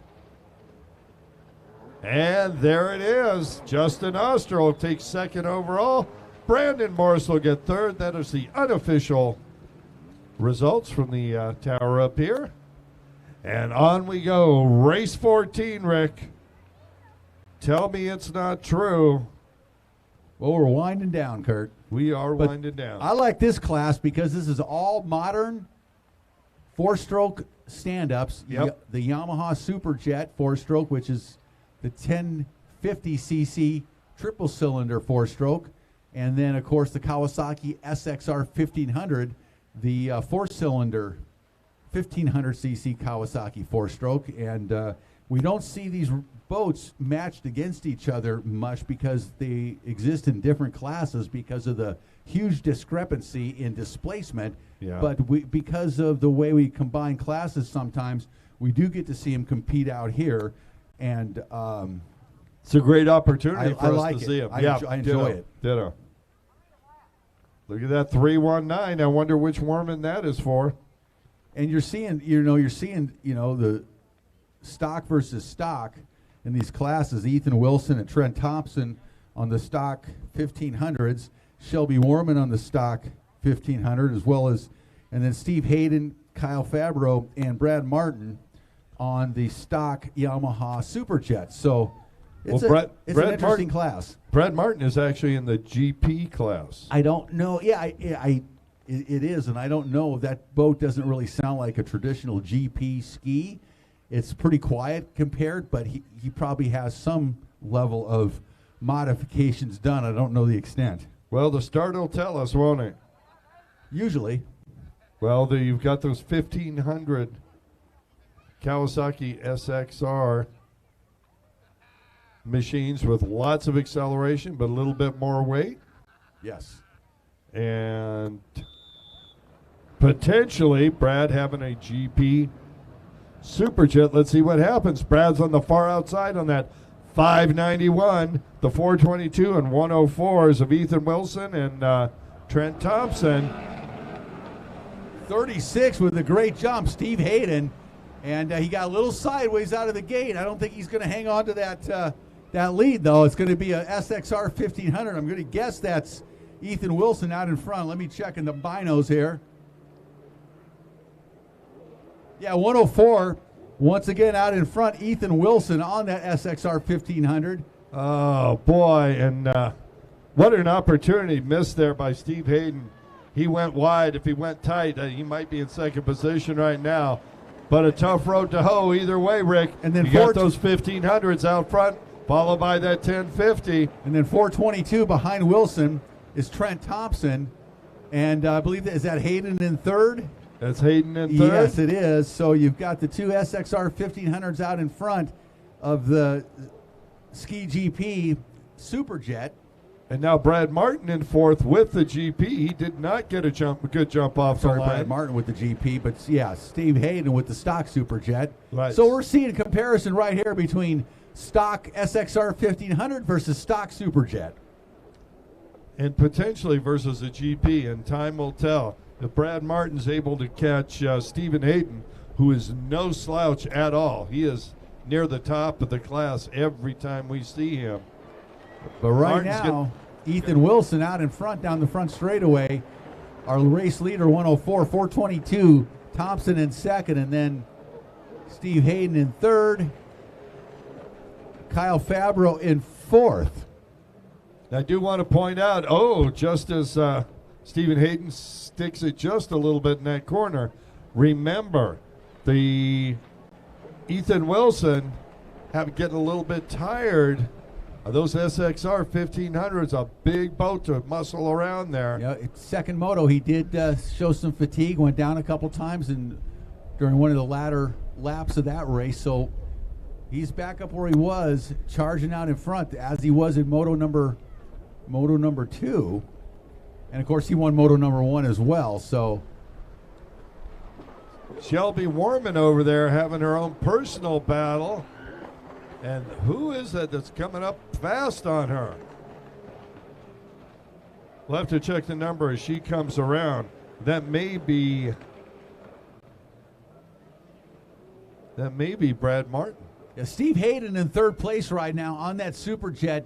Looks like he's able to take a little tighter line around the turns than the SXR 1500s in front of him, and that's enabling him to kind of keep the pace with those guys.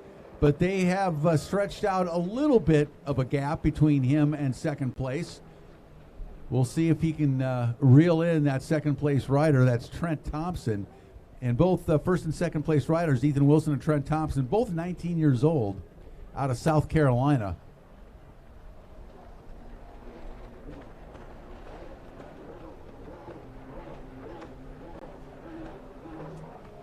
Hayden trying to close the gap on Trent Thompson.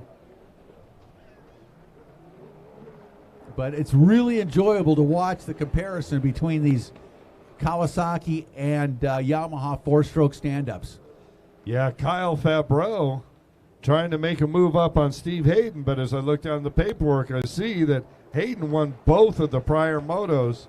So Kyle Fabreau really got to wake it up if you want to catch Hayden. And honestly, it looks like the leaders, the top three, are pulling away from the rest of the field. Oh, absolutely. And those SXR 1500s just have the acceleration in the top end on that Yamaha of Steve Hayden. But Hayden doing a good job in the tight technical sections to close the gap every lap. But once they hit a straightaway, that gap gets extended once again. And Hayden is a very talented rider on that Superjet, and he's doing everything he can to keep those Cowies close by, but they just have the acceleration and top end. Yeah, there's nothing like superior acceleration and superior top end to make your racing life a little easier. It does make it much easier, no doubt Shelby about Warman got starting to get lapped here, and she may tighten things up for everyone else. Shelby moving slowly, trying to stay out of the way, and now gets off course. Oh, look at this battle for the lead. Here we go. Oh, and he just missed it. Went a little wide. Thompson and Ethan Wilson. 422. Trent Thompson now goes into the lead. Wilson in second, and now Hayden hot on the heels of former leader Ethan Wilson. Yeah, these guys have been battling all race long. And I got to say, I think that Stephen Hayden is looking like he's a lot stronger than the two riders in front of him as far as their riding posture on the boat right now.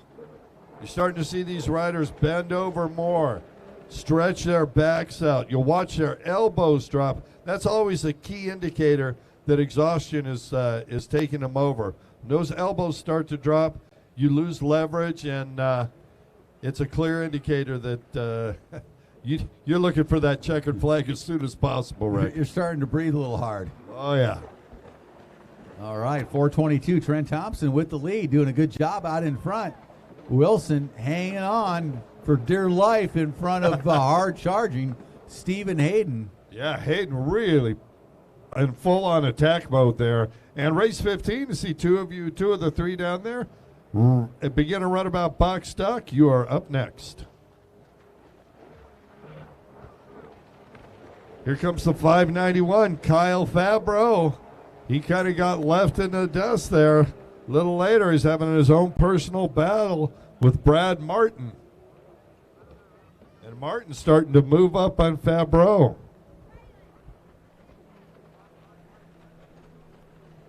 Shelby Warman, 319, down the front straightaway on her LIQUI-MOLY Riva Motorsports Kawasaki. And then our leader of four-stroke stock, Trent Thompson, with Ethan right behind him, Ethan Wilson in second, and still keeping Steve Hayden at bay. Kind of opened the gap over Steve on that last lap just a little bit.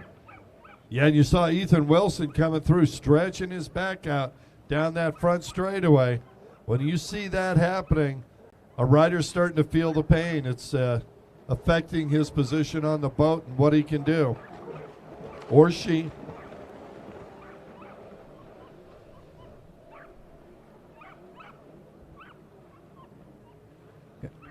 Well, Dog's excited about the racing this moto.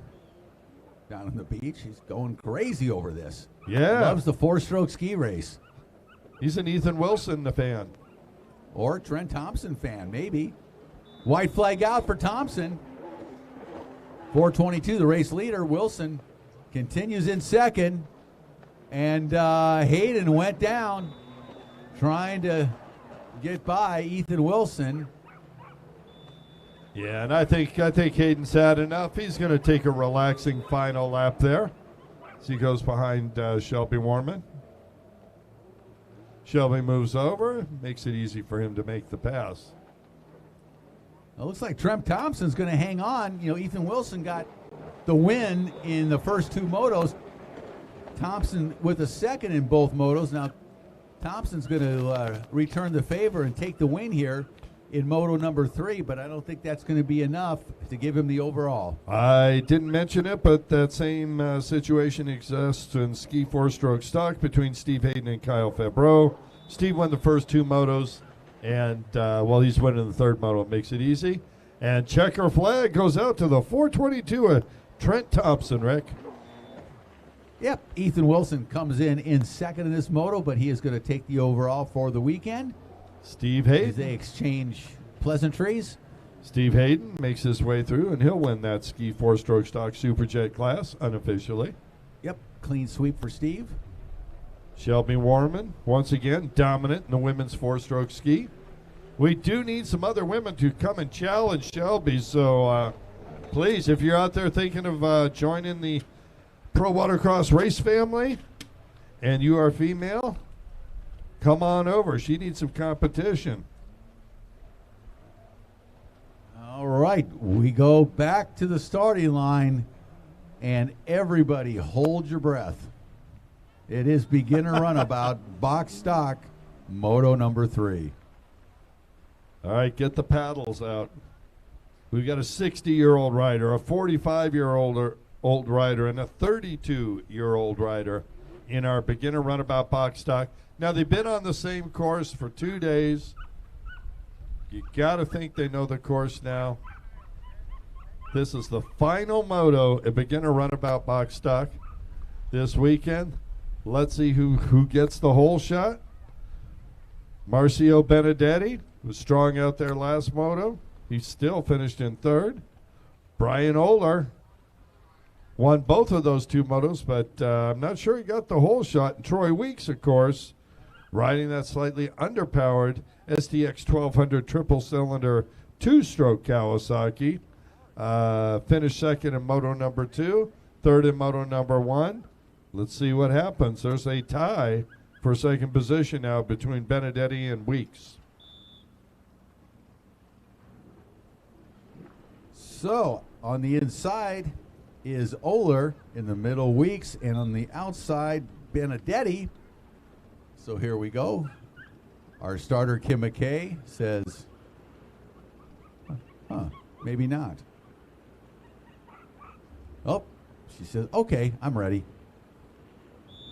2 sign goes up. They're already started. Kimmy looking down the line, making sure the riders are ready. They are. Goes sideways, and off they go. Brian Oler once again getting that initial drive. Benedetti going around. They're trying to sweep on the outside. Marcio Benedetti wide open there, Rick. Yes, he is. Here he comes. What a battle. Ooh, a little wide. A little hot, a little hot. And Troy Weeks. Oler. Well, Troy Weeks got squeezed between those 2 wakes of the other riders and had to deal with that going into the first turn. And it's Oler down the front straightaway with the early lead here. Benedetti 2nd and Weeks 3rd. Yeah, Marcio Benedetti kicking his feet into the footholds, trying to hold on. You saw him almost tip over there when he had to make that evasive maneuver. And Benedetti's got everything to win and nothing to lose. He's got to put it all on the line if he wants to have an opportunity. Well, to be honest, mathematically, Brian Oler is your winner. But the thing that I'm watching in this race that I'm enjoying right now is so far, everybody has gone the right way around the track, and that is a major miraculous improvement over the previous moto. Well, as I was saying, they've had 2 days and multiple motos, and now we'll see what happens. Here comes Benedetti down the front straightaway. Oler started driving away. Benedetti got to grid up, get serious now, start attacking those buoys. He's having a little issue of sticking the rear end as he comes around. Think maybe he could use slightly different prop and maybe some sponsons in that box stock class. I think both of those are allowed. And of course, out front, large and in charge, Brian Oler. out of Dunedin, Florida. He is 32 years old. He won Moto 1 and 2 and is now out in front and driving away from the rest of the competition. Brian Oler, 32 years old. He is the youngest rider in this class. And I hate to say it, I hate to do it, but it's the job. I got to call race 16, our final set of motos for the inaugural weekend here at Keystone Heights in Clay County. Amateur ski stock, Pro-Am ski stock. Head on down to the line. Brian Oler out of Dunedin. Far left-hand side of your course has that Sea-Doo wicked up. And he is putting in the laps. Halfway flags are up for Oler. Benedetti in second, Weeks in third. And it's a wonderful Sunday afternoon drive as the clouds start to stack up just a little to the left of us here. I think our goal to finish up before the rains come is going to happen here.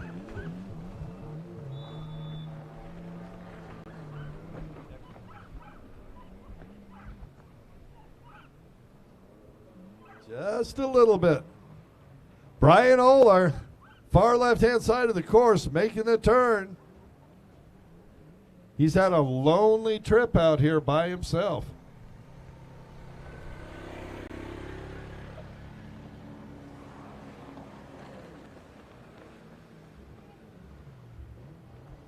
All right, and folks, prior to our last moto, I want to let everybody know it's 11:30 right now. We will have our award ceremony inside up here at noon, straight up. So at noon, come and see us.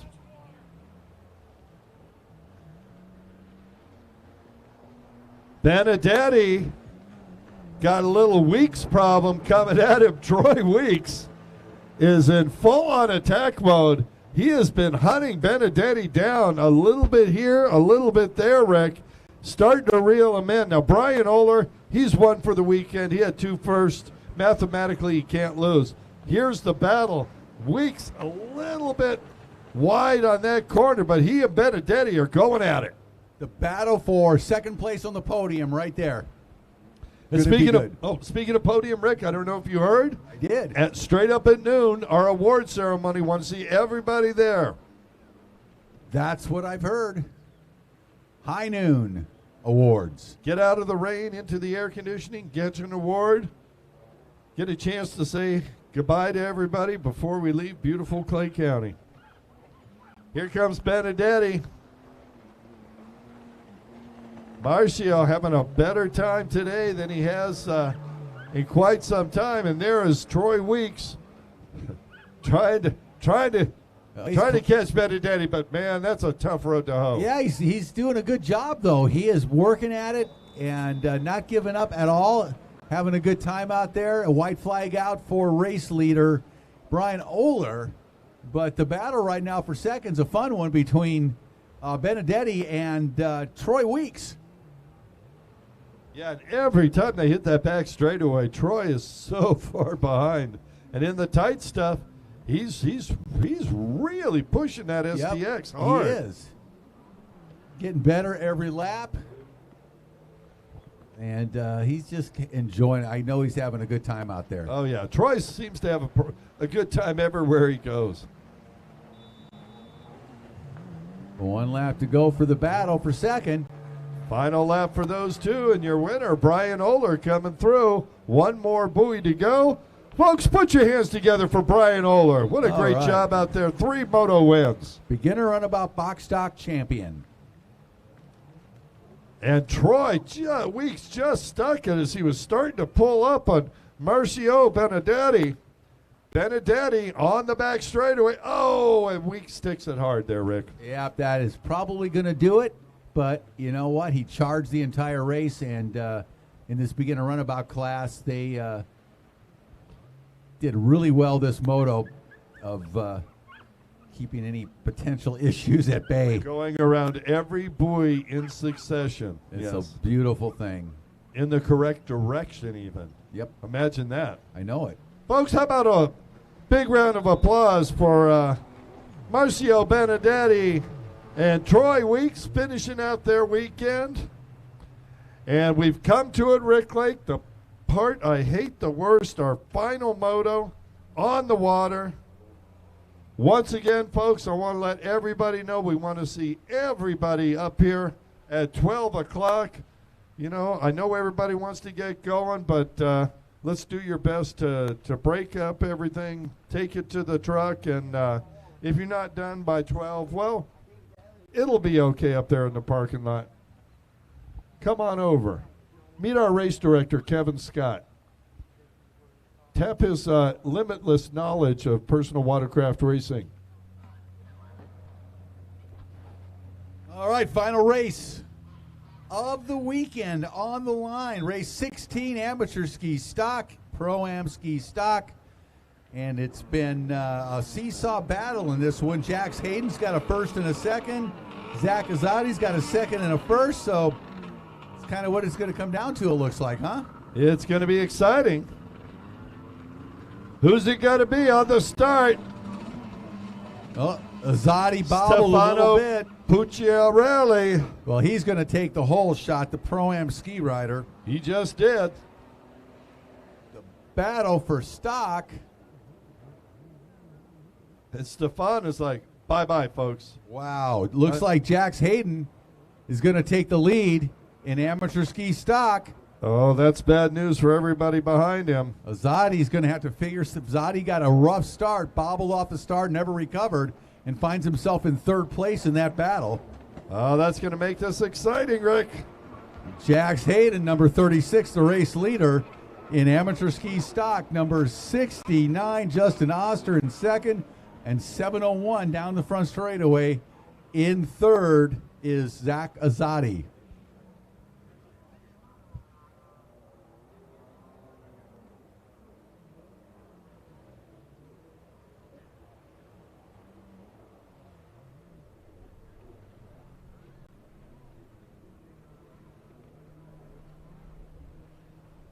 One of those little known things that you don't notice.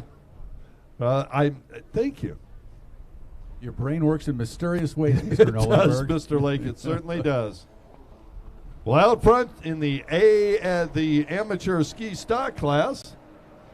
Man, I should say in the Jax. pro-am ski stock class. Well, Jax is just running away with amateur ski stock, and he's keeping our pro-am ski stock rider in his sights. Pucciarelli, yeah, doing a good job, and he has left everybody else way behind already. Yeah, Pucciarelli, once again, another international rider out of Uruguay. And I would look for him to be coming to the International Cup, try and win some money. Going to be a lot of prize money over in Arizona at the end of this year for our International Cup riders. Pucciarelli looks over. I don't know if he's looking for cross flags now or just tell me, no, I want to run this thing out of gas out there. Lappity lap lap. Little battle going on over on the other side and between Oster and Azadi. But it's the 17-year-old out of Naples, Florida, Jax Hayden, that is just running away with this third and final amateur ski stock moto. And with a win in Moto 1, a second in Moto 2, if he hangs on here and completes his mission of a first here in Moto number 3, he'll take the overall this weekend. And Jack's really putting on a clinic here on how to ride that ski. He is doing elbow drags, shoulder drags, throwing that thing sideways, hooking it up and rocketing away from the corners. What a great job by Jax Hayden. But of course his father Steve, man, if you're practicing with him, how can you not get anything but fantastic? Both wonderful riders, and everybody out here on Yamaha two-stroke Superjets. Now we have to say two-stroke because there are four-stroke Superjets, so To be clear, they're all on two-stroke Superjets. It's become the boat of choice for the stock ski class these days. Have you ever heard of a three-stroke? No. They call them wankles. I've heard of them, but I've not in pro watercross. No, not in watercross whatsoever. But the thought of a small wankle power plant in one of these is pretty exciting. As I said, Kurt, your brain works in mysterious ways. Other forms of racing where I've seen that motor transition. The wankle? Be real, really effective. Was that a Mazda thing?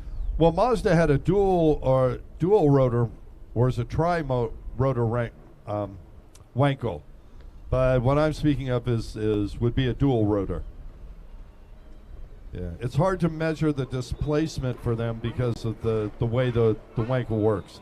Anyway, that has nothing to do with Stefano Pucciarelli, who came all the way from Uruguay and is out there leading this race once again. The battle behind him is exciting, though. Jax Hayden is right there, Rick. After all these laps, he's still pushing Pucciarelli. Oh, he's riding the best race of the weekend right now. Jax Hayden is absolutely charging, and he looks like a different rider from the second moto. He does. Who's coming up behind him? Is that Zach Azadi? I believe it is. I think Azadi has made a move up into third now. Azadi's charging.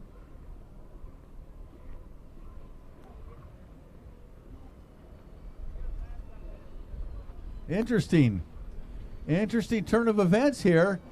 Jax Hayden comes down the front straightaway. That's Justin Oster, Pucciarelli, then Zach Azadi. No, Azadi is behind Pucciarelli. Yeah, that's what I'm saying. Yeah, and he has moved up to second behind the new race leader overall, which is Hayden. But the rider in between them is of no consequence, other than perhaps, taking some, creating some bad water for the hard-charging Zach Azadi. It looks like Azadi's dropped back now, and Justin Oster's gone back into second. Wow, what a battle! Look at this battle at the front. And the Uruguayan has regained the overall lead, although he is in the Pro-Am ski class, which is completely separate. And now the battle is 69. Oster gets by Hayden.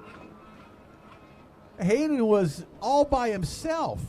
I am not certain. Oh, and Jax nice goes slide. down. Wow. This is officially unofficial now. There's I'm confused how that happened. How they gained so much ground? Or lost so much ground, yeah, either way you want to look at it. They weren't lapped.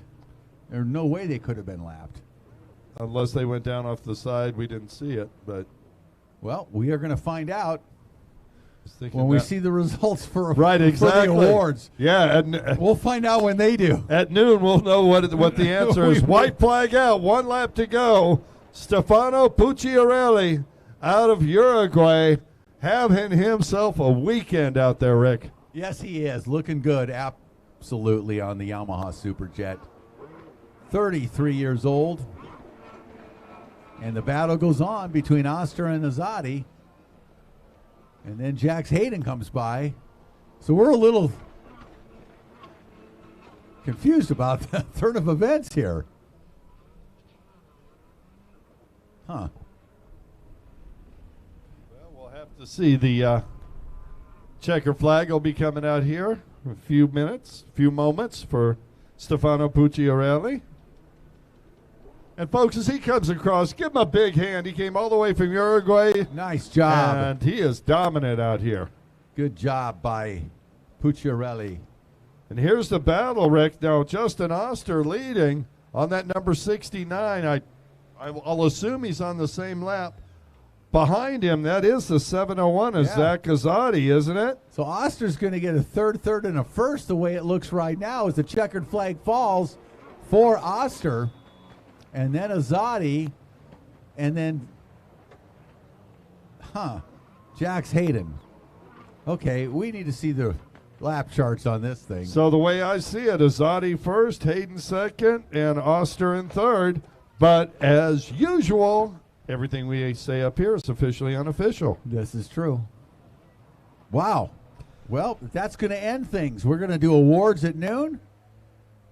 And, man, it's time to say goodbye again from Keystone Heights, Kurt. Say it's not so, Rick Lake. I know it. I hate to say it. But, man, Clay County, Keystone Heights has been an incredible host for Pro Watercross this weekend, the third round of the 2023 LIQUI-MOLY Pro Watercross National Tour. And comes to a close, and a great weekend for everybody, I think. A great professional close, yeah, Rick Lake. Very much so. We had so much fun this weekend. I am looking forward to this time next year. We've got plans. We've got big plans for this place. Yes. Hope to see all of you online at our next venue in Lake Hartwell, Georgia. Oh, going to be a good one with the Belly Buster Pro Watercross race combined with the Carolina Watercraft Club's phenomenal Belly Buster. It's going to be 800 pounds of ribs eating that weekend, and looking forward to it already, Kurt. Yeah, a couple of hundred rec riders there. It's really a great event. If you're on the East Coast watching this, I highly recommend trying to get there. Yeah. And next year, be sure to see us here at Keystone Heights. Yep. We had a ball. Great place to be, and look forward to seeing you all in Georgia. You're Rick Lake. I'm Kurt Nolenberg, and we are out of here. You don't want to miss the best pro watercross racers in the world. This is the LIQUI-MOLY Pro Watercross National Tour, presented by JETTRIM.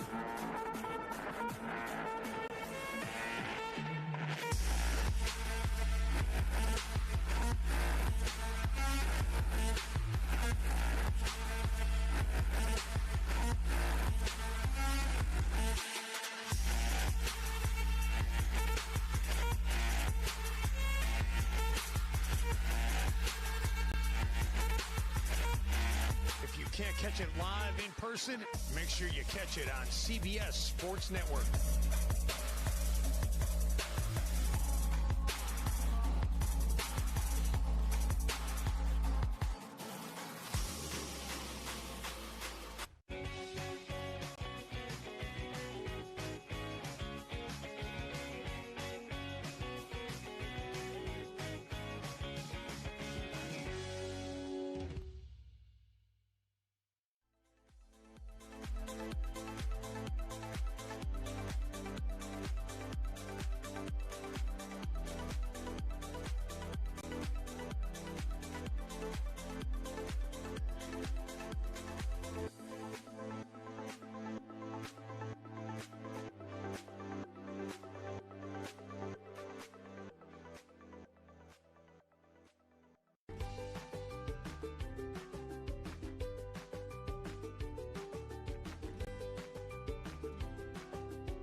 Oh, Panama City is great. You know, I really wanted to retire last year, and my family, my wife, really pushed me to keep doing this, so we have these venues to go to because they're beautiful, and we probably wouldn't come if we weren't racing. So we love it, and we plan on coming back next year again. Panama City Beach, it's the place to be. Nice, beautiful white beaches. We're on the Gulf side. You got nice, rough surf conditions. Years in the past, we've had huge waves. This year, it's a little bit more flatter. A lot of chop, so it's a little bumpy out there, but it makes it fun for the spectators to watch. Panama City, it doesn't get any better than being on the beach in the surf. I myself, like a lot of the other guys, like surf. It really dices up the competition, and always love coming here.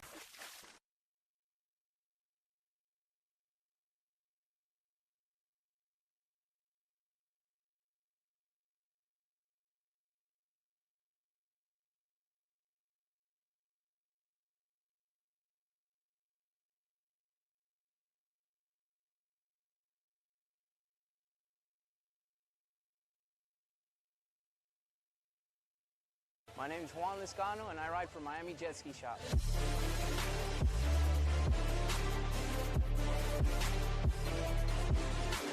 Miami Jet Ski Shop sticks to LIQUI-MOLY, where we keep all our vehicles tip-top with the best in the industry.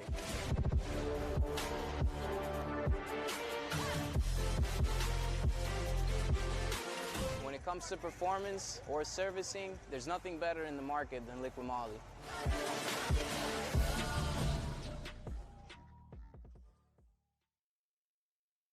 Hey everyone, my name is Valentina Lescano. I'm here at Pro Watercross for our jet ski racing.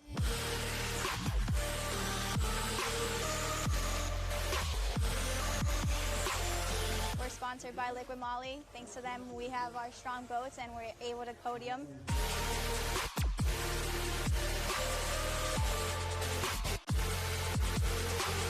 I've been racing for about 4 years now, and ever since I joined LIQUI-MOLY, I'll never go back.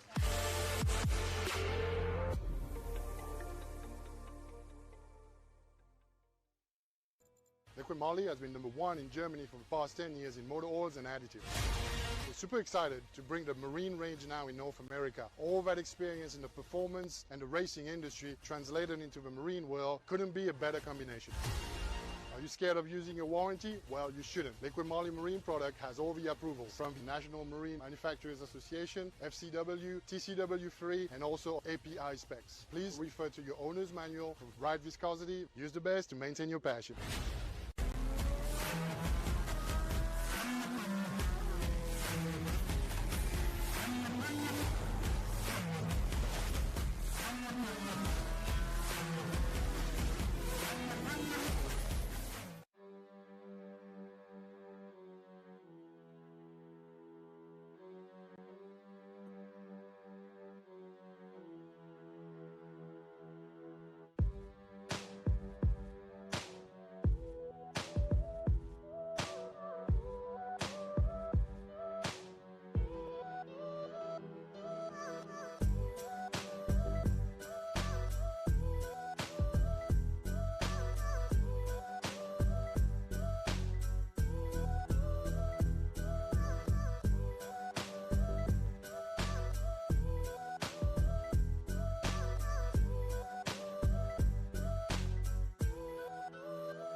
From its pristine freshwater lakes and rivers to its pine forest interior, Clay County is naturally beautiful. Situated in Northeast Florida, it's a short commute from both Jacksonville and St. Augustine.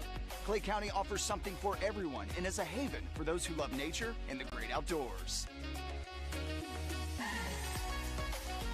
The county has golf courses, parks, nature trails, one-of-a-kind shopping, incredible coffee shops, fresh local fare, historic sites, and military museums that share the rich history of our country.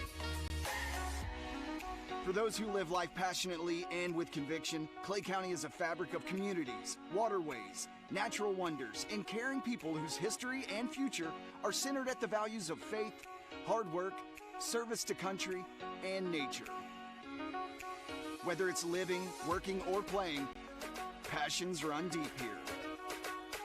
The quaint, one-of-a-kind small towns and neighborhoods of Clay County deliver a great experience that you can't find anywhere else. A spring-fed swimming pool, local family-owned and operated restaurants that treat you like family, and treasures found at local boutiques and antique shops. These small towns make you feel like it's your hometown. So join us in Clay County for a breath of fresh air.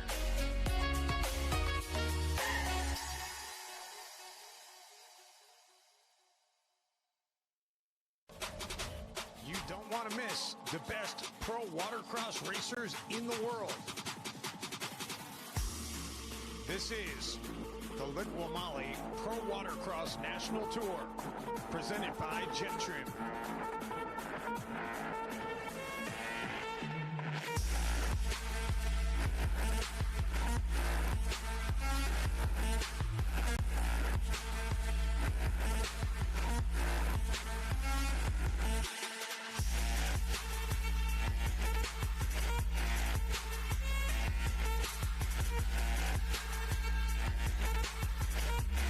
If you can't catch it live in person, make sure you catch it on CBS Sports Network.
Oh, Panama City is great. You know, I really wanted to retire last year, and my family, my wife, really pushed me to keep doing this, so we have these venues to go to because they're beautiful, and we probably wouldn't come if we weren't racing. So we love it, and we plan on coming back next year again. Panama City Beach, it's the place to be. Nice, beautiful white beaches. We're on the Gulf side. You got nice rough surf conditions. Years in the past, we've had huge waves. This year, it's a little bit more flatter, a lot of chop, so it's a little bumpy out there, but it makes it fun for the spectators to watch. Panama City, it doesn't get any better than being on the beach in the surf. I myself, like a lot of the other guys, like surf. It really dices up the competition, and always love coming here.